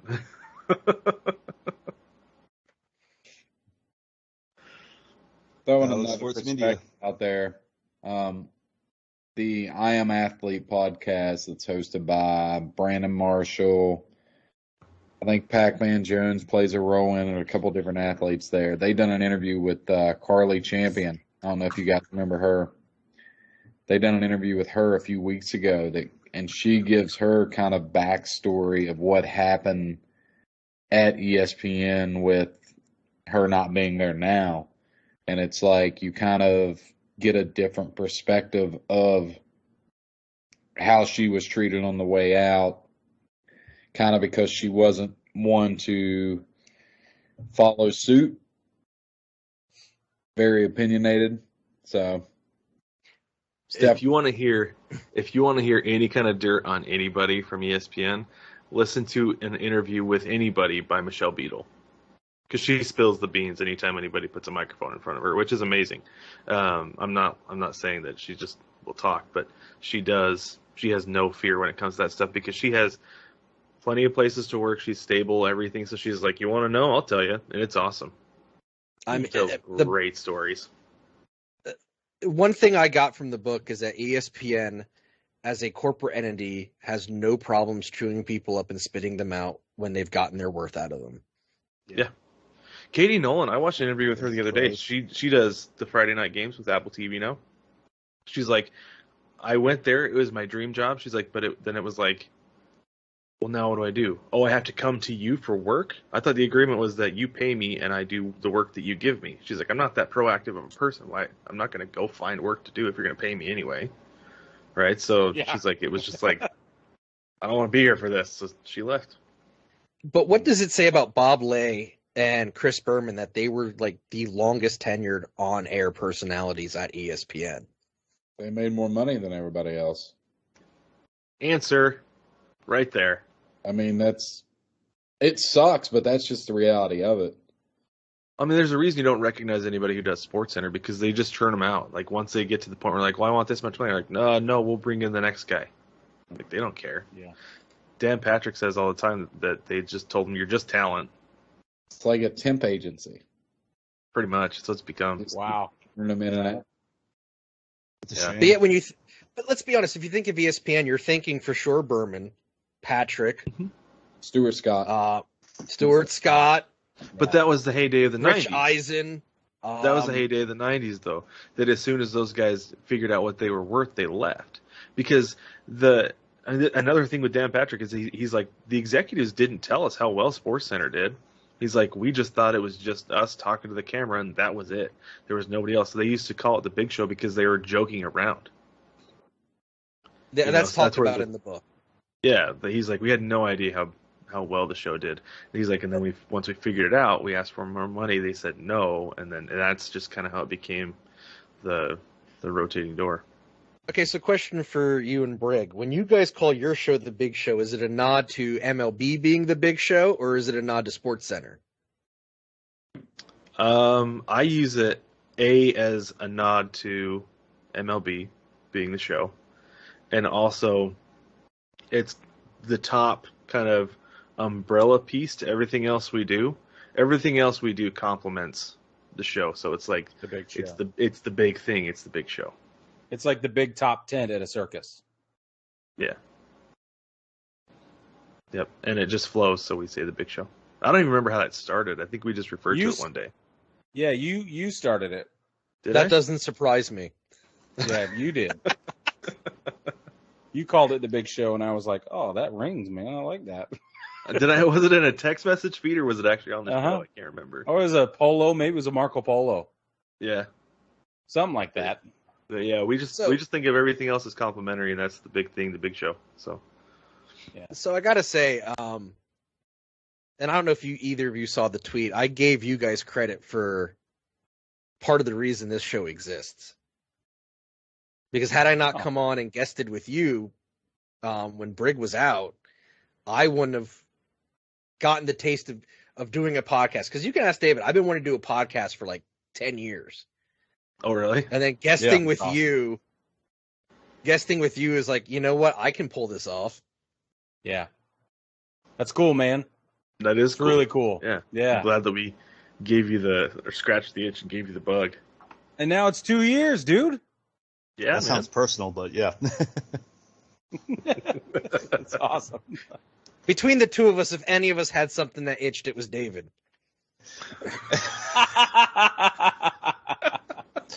I know guess you your didn't take stories, Jimmy my Dugan's man. advice. I didn't have to take that much penicillin, if at all any. Jimmy Dugan, man, he's been slinging that advice since forever. That's for the Patreon episode that may never happen. Oh, speaking of which, Jason, I found the lost episode the other day, and I'm going to put it up on Patreon just for you. Oh, with that awful interview with that lady who did talk. Yeah. Oh, anything you about found baseball? it? I found it. Yeah. Oh, was this during It's your only data the audio. cleanup the other day? The video didn't work out. So I was cleaning some stuff off my computer yesterday because it was got a terabyte full of whatever. And then and I found it, and I was like, oh yeah, here we go. But Patreon was not working very well at the time, so one of these days I'll get it up there, and we'll have the lost episode. But Oh, it is legendary. There It is made us- nothing is better than this as far as like how bad it can get. Yeah. I texted Brig partway through the show and said, I'm bored. I remember that story. Yes. Yeah. I wanted to that- leave so bad. Was it really that bad? It was terrible. You know, so bad. It was. How did you so, get- it was so bad. How did you get linked up with her? So we went through this service where it's a website and you can just put your podcast in there and then people will submit themselves to come on, and we got an amazing response. Like I could not believe the number of people who responded. We're like, oh shoot, okay, let's try to do one interview every month.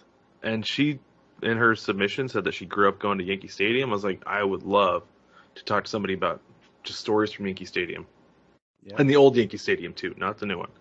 So I was like, yeah, I gotta hear about this. So we had her come on, and she, like, I don't know, she danced around the Yankee Stadium questions and then basically told us she'd only been a couple times, And then all she wanted to do was plug her new business and her make life sure that coaching book. her life coaching business.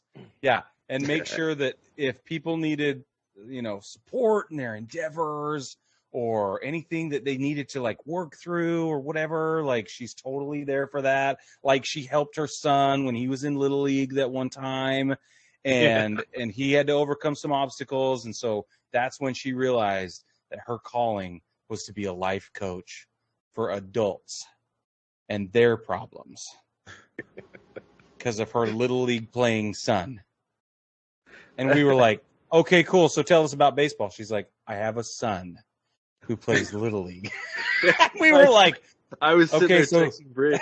I was bitching the whole time about how bored I was and how awful it was. And finally he goes, just give her what she wants. yeah, just because we're not going to get out of here. Just let her talk till the time on Zoom ran out. We're like, all right. And like usually, when you have a guest, you wrap up, say, okay, all right, cool, thanks. And then you end it, and then you say your goodbyes. No, we said, all right, cool, thanks, we'll talk to you later. And then she exited. We're like, She bailed. all right. Jeez. We left enough time on our free Zoom trial thing back when that's what we were doing. And we were going to say, thanks for coming on. And we won't say her name because you got to jump on Patreon if you want to know the truth. But The whole story. it's that good. Plug How there. the whole thing went. Yeah, might as well do the whole Patreon plug at this point.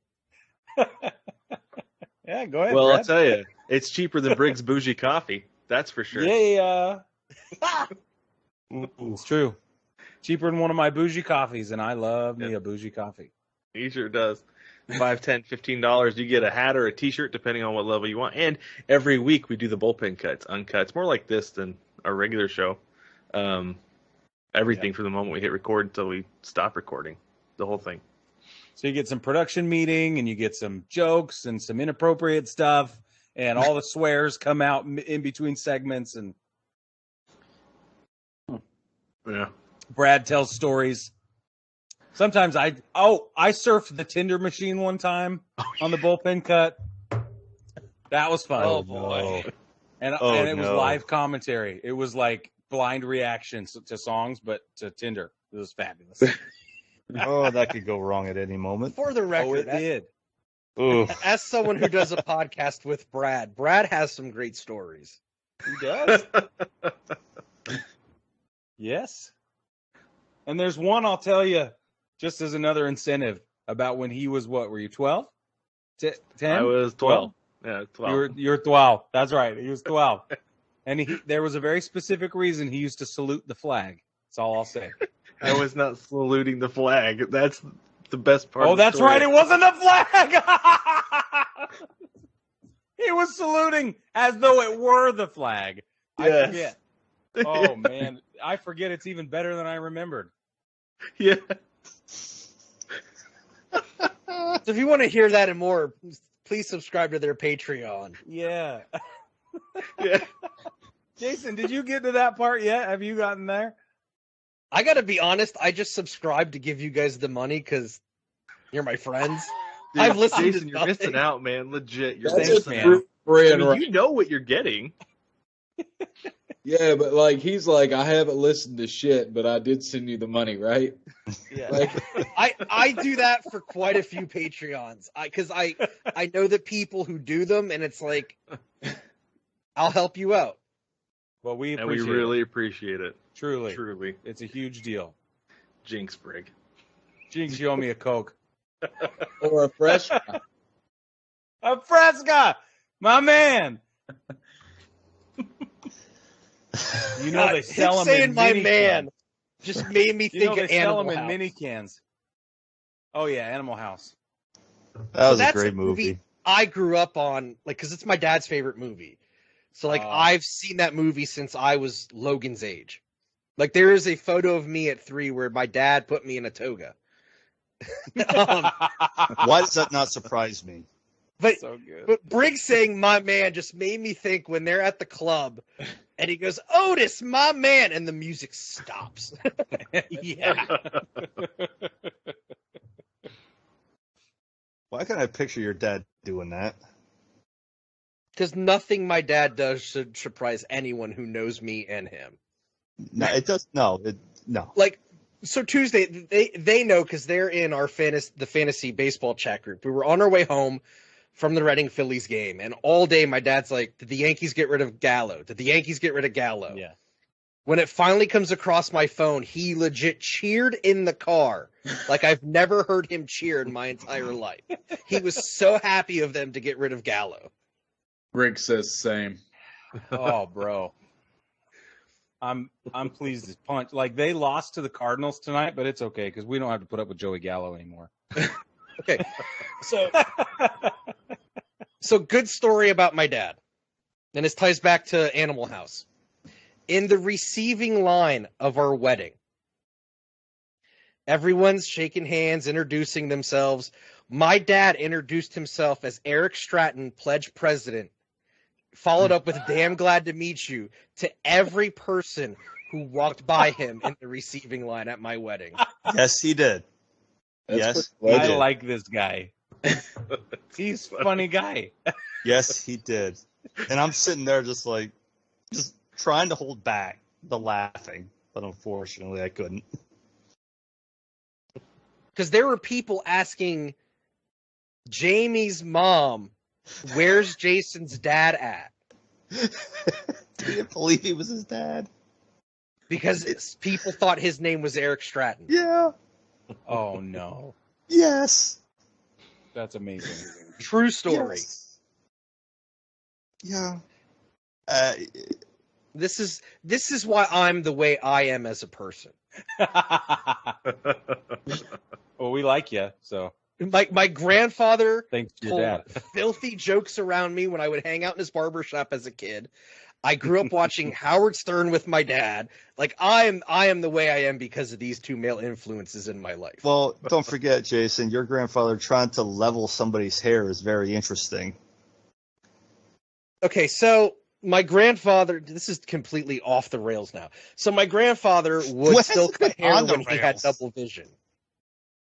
So every now and then he'd get double vision, and he would just Yeah. he would just throw on a pirate patch and still cut hair.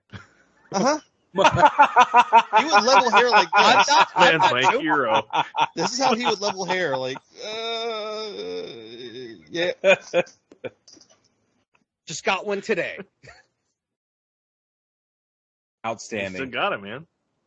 The And no, Helen, and no joke. the Helen Brown joke. Played basketball 3 times a week from like 1960 till 2008. Just, Wow. I mean, the youth basketball program where we live was named after him. Mm-hmm. Whoa. Damn. That's a big Yeah. deal. That is a big deal. Yeah. I mean, if it wasn't for him, there would have been a lot of kids that didn't play any form of youth sports where we live. Wow. Sounds like a hero. Yeah, he's big in the community for sure. I mean, he's large in it. That's awesome. He played from when? He played recreationally from as far as I know, 1960 till 2008. So he had a heart attack right after making a layup in 2008. And Whoa. they had, yeah. And he never played again because of the pacemaker, but I mean, he literally played until he had a heart attack. And they thought he was like showboating because he got down on one knee.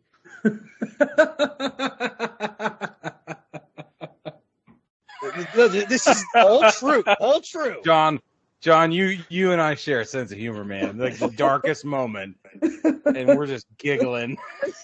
I was trying so hard to restrain, but when you said it, They did. They legit thought after he made the layup that he was showboating. And then it was when he... Yeah. oh, it's not funny.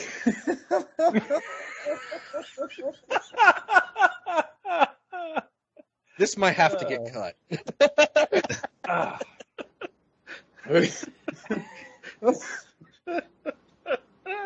It's one of those things I do at the darkest times. I just find the one thing that's might be a little bit funny. Oh my goodness. But so what I was gathering from that is from 1960 to 2008. That's a long ass time. Yeah. So that is almost 50 years of basketball. Yeah. And that is crazy. That was good math, though. I appreciate that. I'm just thinking too, though. Like I literally retired last year from basketball because I broke my foot one time, and I'm like, yeah, we're not going to do this anymore. That's what you get for being 30. Yeah. Hell, I've had two dislocated shoulders. I've had two dislocated shoulders, a skate to the stomach, sprained ankle. I can't remember how many muscle bruises I've had. Concussions, who knows? This dude's modest as hell. With his speed, he could have played independent hockey for sure. David could have been a trasher. Oh, the greatest hockey team ever.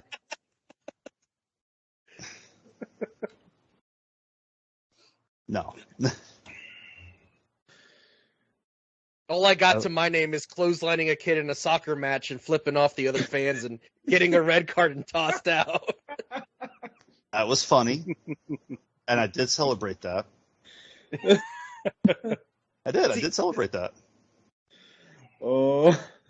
I'm like super nice and really like mellow and easy to get along with, but if you tell me that you need a stoppage of play by any means necessary, I will take that shit literally. And I will get it done by any means necessary. And the kid laid there for a few moments. I hit him as hard as blind ass Stan Hansen hit someone in Japan with a clothesline. It was beautiful. Damn kid turned inside out. And of course, there I am celebrating it. The fact that after that you flipped off the other fans, it's just... Oh, I was booed so Excellent. resoundingly loud as I was getting my yellow card. They only yellow carded me for that. And then as I was getting booed, I turned around and just gave the double guns. And then that's when I got hit with the red card. Hit him with the double deuce. Yeah. In hindsight, I should have gave the old suck it too while I was at it and just really completed the heel turn. But You could have. Yeah. Is that what they call a triple deke? Yeah. That's what they call a hat trick, I guess, for soccer. That's the triple crown. Oh, I'm sorry. Yeah. That makes more sense. Or, I'm sorry, the Gordie Howe hat trick. Yeah, the Gordie Howe. So we're about off the rails. Let's just go back to that. So we're When at was least it on the 2 rails? hours into this. When was it even on the rails? At this point. Do we want to wrap this up, or anyone got anything else? Because I could do this all night at this point. The listeners may not, but I could. They checked out 40 minutes ago, so. Well, they missed some good content if they did. Yeah, Yes, they did. Yeah. Some of the Anyone injuries got of plugs? sports. Some of the injuries in sports that have been, like, we had a guy that he fell, his glove came off, and somebody stepped on his hand. Mm.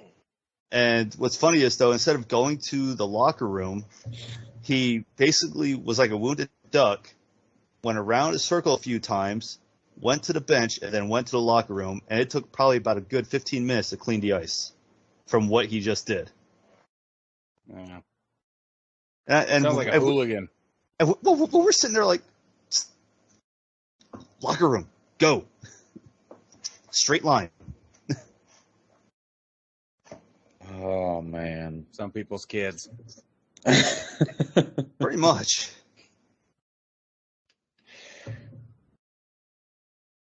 All right, let's wrap this up here.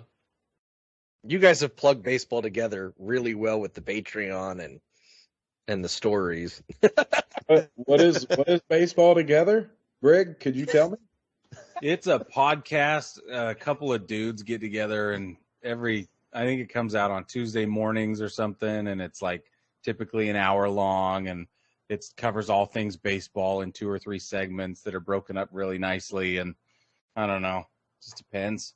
It's a damn media empire. That's what it is. It's available probably anywhere you might podcast or whatever, And the probably YouTube. leave a review.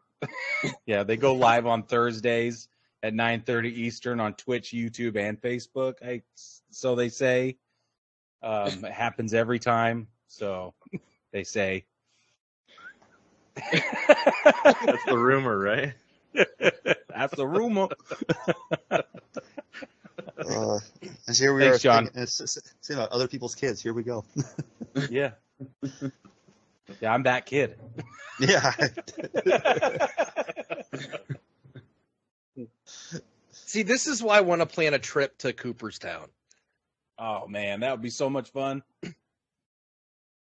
That would be. We're going to need to hire a film crew, though. Oh, that would be. What the GoPro's for, Brig. Don't worry about that. Yeah, you're right. Just after I get a little bit saucy, you might have to take the reins of it. That's why they make chesties, bro. You just Because I found I got 2 GoPros. I sent David a link for a place that sleeps 8. It's a cabin. That's awesome. God Does help it have us. 8 bedrooms, or does it sleep 8 like Brad's over there and I'm over there and John? Are we over having to there? sleep head to toe? Yeah. 'Cause I don't Can I roll plug like in that. my CPAP machine? John, you're only just 30. You'll I learn what don't that want means. anyone to be recreating the cave scene and without a paddle, all right? Oh. I don't even know what that is. Want somebody to create it, or nobody's going to have to create it? I don't want anyone to create it. Yes, let's avoid that. I'm just That's trying to get clarification that's- here. So it sleeps 8. Does that mean I'm going to have to listen to Brig's CPAP machine all night? It's very quiet. Yeah, because you're Google that snoring. really fast. Are you sure? Or Are you sure talking that's a over CPAP? Might be the other Tying end. it back to sports and film and TV. I love the league. And when Andre and Pete go on their getaway and Ruxin shows up with his CPAP machine and it keeps everyone up, one of my favorite episodes. Man, that whole series is so good. So are you a magician who also likes to rape, or are you a rapist who dabbles in magic? That's one of my favorite Ruxin lines in that show. Wow. I am out of my depth here. Nick Kroll is fantastic on the league. I'm not going to lie. He's As soon as fantastic you in most said- things. Jason, as soon as you said the R word, I felt a lot better about laughing about the basketball. Oh, jeez. Well, that's a line. It is a line from the league. When you said it, there was no quotation marks around it. I didn't see Oh it. yeah, I said it dry. I know. Oh, Oh, wow. We've learned a lot about each other tonight on this. It's very therapeutic. Who's driving the bus? Nobody's driving the bus. We're just going.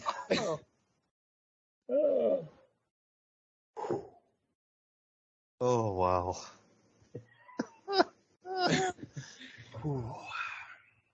so you guys, I also there's some kind of like punk podcast that I've heard about. Is that another one? No. That is when Brad and we're on hiatus. We're on a summer hiatus. Oh. All right. Oh wow. You know how all the great Completely bands take frank, time I off? don't We're listen to taking that. time off. Actually, I think it's a fun show. It's a good time. Yeah, it's a lot of fun. We talk about early 2000s, late 90s pop punk. In fact, man, Jason, go back and listen to Superman by Goldfinger and tell me you don't have an existential crisis like tonight, by the way. So, Tonight when we're Yeah. done at 2 a.m. yeah. Yeah, go back and listen to every word of that song and tell me you're not going to have an existential crisis after that's done. At Max. For reals. Yeah, I John. got to start doing some homework for next season. John, where can we find your stuff? Well, I'll try not to give my cell phone number out. That's kind of personal there, man. That's very personal. Just like which gas station wall can I read it off of? Or Anywhere on the East Coast. John was here. wow, you're prolific. It's either in blood, Sharpie. Whoa! Okay, Wow. okay. Oh no! I was trying to Okay, think of the. I couldn't think of the word from the other day that it's a proper word for shit. Excrement, No, it starts with a Z. Feces. feces. What's it start with? It I love starts this with game. a Z. Dung. This No, defecate is the verb. defecate, Yeah, that's the That's verb. the verb, yeah. or it's done in defecation. Sharpie, All right, so- blood, defecation. I just went through a whole list. Well, shit. All right, let's talk about it quick. The Mookie Betts celebration. Oh my. Oh no! So, I mean, he's got a borderline X-rated celebration at second base anyway, let's be honest, right? Yeah. Yeah. Like, there's It's not that. And then you family go friendly. into the dugout and do that.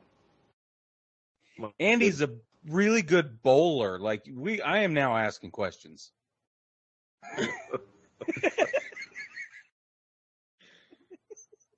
Which means nothing, by the way. Oh my God! So just to touch on a little bit of baseball before we close this out. What does everybody think about Juan Soto in San Diego? Ruh-roh. Yeah. He's in San Diego. Yeah. Just a big fat ruh-roh. Padres Everybody watch out. are the team to beat in the National League now. Because it's not just Juan Soto. I mean, Manny Machado's having an MVP season. Tatis is going to come back, and he hasn't played all year, so he's fresh. Yep. As long as And he I rehabs maintain well. that Bob Melvin's one of the best managers in baseball. Look what he did in Oakland. Yep. Jason? I'm trying not to think about it right now. I'm more concerned about the Cardinals. Okay.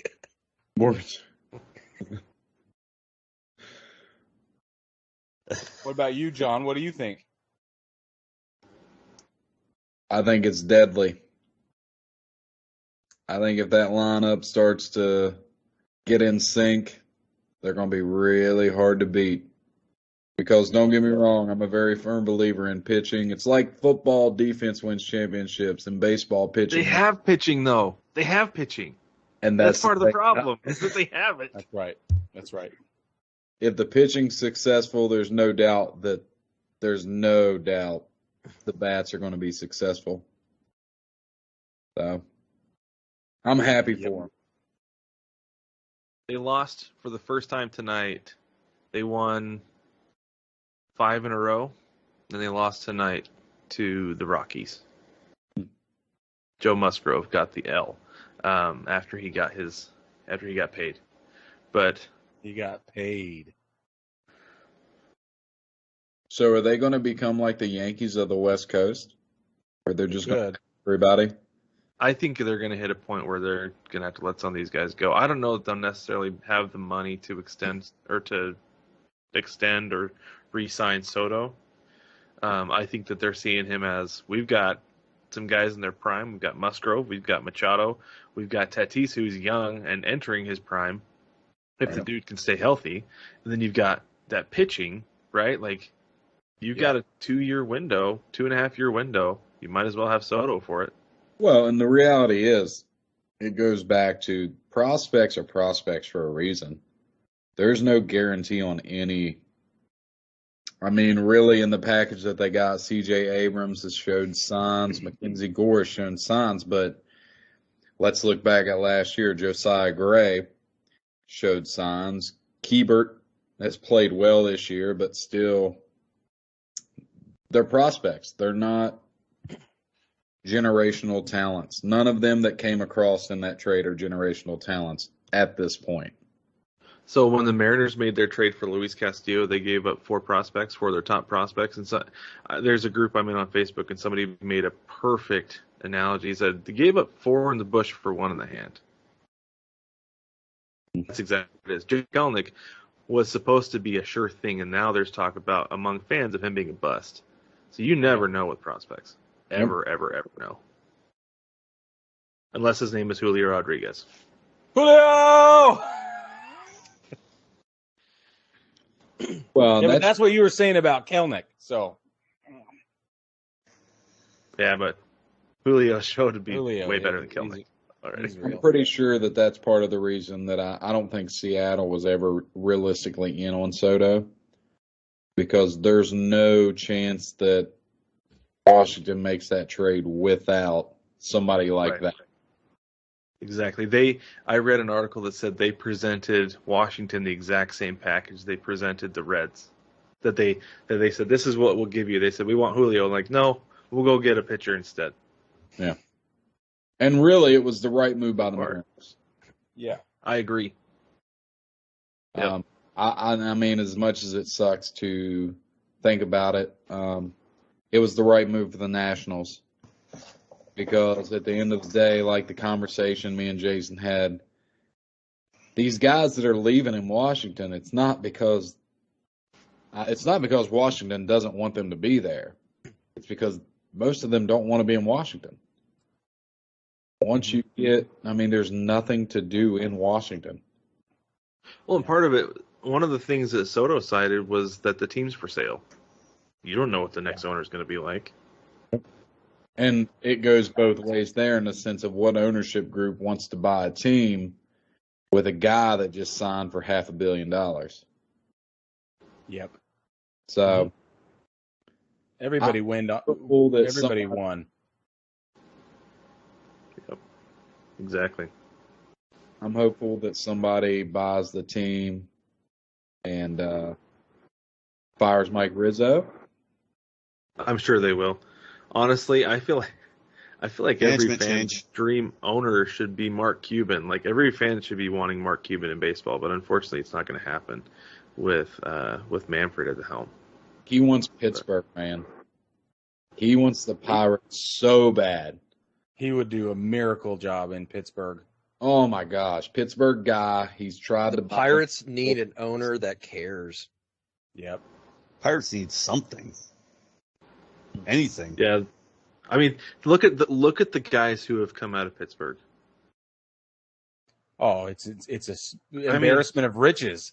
There are a lot of fans who talk about how their teams are like, oh, we're just the minor league, we're just the farm system for the rest of MLB. I joked last year on TikTok about how the Yankees treat the rest of the league like their farm system because they can just go pay everybody, but the Pirates are legitimately the farm team for the rest of the league. Right. Yep. Well, and another team you could throw out there is the Rays, but the one argument I always have against the Rays is who leaves Tampa Bay and is truly successful?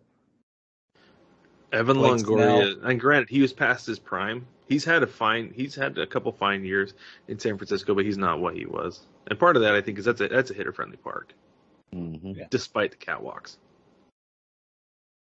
Blake Snell's the only other one, and Ben Zobrist. Ben Zobrist did a great job.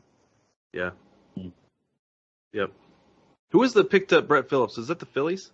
No, it was the Orioles. No. The Orioles, Yeah, that's right. Orioles. I hope he tears it up there. Well, and that's what I He's said. so fun. He's going to be a guy that kind of like they lost Mancini in a leadership role, That's a guy that could come into the clubhouse and establish himself as a leader. And I'm pretty sure they won again tonight. Well, and Brett Phillips' entire thing is to make baseball fun and enjoyable again. On the field, for the fans, during the off season or whatever. I can't wait to see how he handles this off season, because I'll bet you he brings a whole new mojo to that clubhouse, and they're primed for it. They're ready. They got young guys. They're eager. They're hungry, and they're going to try and stick it to everybody's naysaying. You just watch. And what's crazy about this Baltimore team that has not made its – so Rutschman coming up was big, right? Yeah. But there's 4 to 5 more coming. Yes. These are legit prospects that I just said earlier, prospects are prospects, but these guys are going to be good ball players. I'm not going to say superstars, but they're going to fill out the lineup and they're going to fill up the pitching rotation to where they're going to be competitive. Yeah. And that's good for baseball. Right. Grayson Rodriguez, I'm sure you guys know that name to a point, but he looks like he's got it. The couple games I've been to and seen him pitch, he looks like that guy. That's awesome. Well, and what I want to see is, this is a perfect argument for MLB to realign everything, because you can't have the Blue Jays, the Yankees, the Red Sox when they have it pulled together, and the Baltimore Orioles who go on a tear, and then the Rays who are consistent in the AL East. It's just out of balance. Nothing makes sense to do it that way anymore. You've got to realign. NL was like that last year too. Exactly. So we have to find a way to realign, because the central divisions are they're just not as competitive as the East and the West is, depending on what year. But the Central always suffers, always. I don't get it. There's been several times, I talk about this all the time, that there's, over the last 20 years the Mariners have missed the playoffs. There were several years they would have won the AL Central because it's not nearly as competitive. So now do you go – so there's 2 routes you could go. You could either go back to how it was, where it was just East and West, and this is something that Brad and I have talked about privately. Do you go the route of the NFL and expand to 4 divisions? You have to expand 2 more teams to go 4 divisions, but I think that's the answer. That is the answer, in my opinion. And we were told on our show by David Sampson, former Marlins president, he said over 3 years, under 10 for expansion. Yeah. He says in the 5 to 7 year window from right now, there will be 2 more additional MLB teams. We even batted around some ideas. We all decided Nashville makes a lot of sense. The Carolinas make a little bit of sense. And what was the other one he supplied? I think we said Vegas. Vegas. I think Vegas and Nashville is going to be 2 spots, but I think Oakland's going to move to Vegas. I'm in agreement on that. I think they will too, but he did say that Major League Baseball is going to try really hard not to move the A's to Vegas, because if if they move the team, then you miss out on expansion fees. Yeah. And that's a really big deal. Yep. But I mean, he poo-pooed the idea of Portland. I poo-pooed the idea of Portland too. Yeah, you poo-pooed it on this show. Yeah. I think when you look at the Carolinas, you look at Nashville, and then you look at Vegas. 3 very solid spots. Carolina already has more minor league baseball than probably anywhere in the country. The Carolinas is a baseball-rich area. And you look at the teams that are there, as in, like, okay, the Hurricanes for hockey, the Panthers are all very successful. The only team that hasn't been that successful is the Hornets, and they're starting to get there. So, it won't take long. If you put a team somewhere in the Charlotte metro area and any of that outlying area, it won't take long. People out here are baseball hungry, and Atlanta's just a little too far away. I live in upstate South Carolina, so I'm 90 minutes from Charlotte. And the Charlotte Knights facility, AAA for the White Sox, is one of the most beautiful ballparks out there. It wouldn't take a ton to expand it to make it a major league facility. It would to me, they would get the Coors treatment, where they just drop it down a little farther down into the ground, build it up a little bit on the sides, and you're set. And it is, And that backdrop, man. it's Can't take exquisite. that. A night game, Charlotte Knights night game. Look it up if you haven't seen it. It's a beaut. I went live on the Facebook group and dropped a T-shirt at the Charlotte Knights at the 9 Oh, yeah, Plus you SVIP group. That's Yeah, right. we did a T-shirt drop at a night game in Charlotte, and it was Memorial Day. It was 2019 Memorial Day. It was awesome. I've been back a bunch of times since. What a great experience! Huh. And I am a minor league baseball freaking junkie. I mainline that shit. I was going to say the curved jersey didn't give it away, did it? Nope. It's the drive. The Drive, Greenville Drive. The drive. Yeah, that's the local ball club here. I don't think Briggs made his way to Altoona yet. No, there's a bunch of teams out here, like on the East Coast, I haven't seen yet, and I'm really bugged because money is stupid, and gas prices have been really high. So, I mean, money's not stupid. I dig it, but you know what I'm saying. But it's Anyway, because it costs so much money to do anything. So that's right. that's what makes it stupid. Yep. All right, But no, one there's a final bunch of question. teams I got to Go get ahead. to. You're done. I'm done. Thank you. Okay. Sorry. No. One final question before we call this a night, tying it all back to the original discussion. If you had to play for one fictional manager, Jimmy Dugan or Lou Brown? Lou Brown. Lou Brown. Lou Brown. 0. Yeah, Lou Brown. Jimmy Dugan's All right. good guy. Even though I play ball like a girl. Explains a lot. All right, David, let's wrap this up. It's 1 a.m. almost. Yep. Well, thank you guys for coming on. Greatly appreciate it. Thanks for having us. Yeah, thank you. Always a pleasure. What's that, Jason? Just end it. I'm not doing plugs on this one. Jason says, Well, I'm done. Well, thank you everybody for joining us on this episode. 2-year anniversary. Gotta love it. So, y'all have a good one.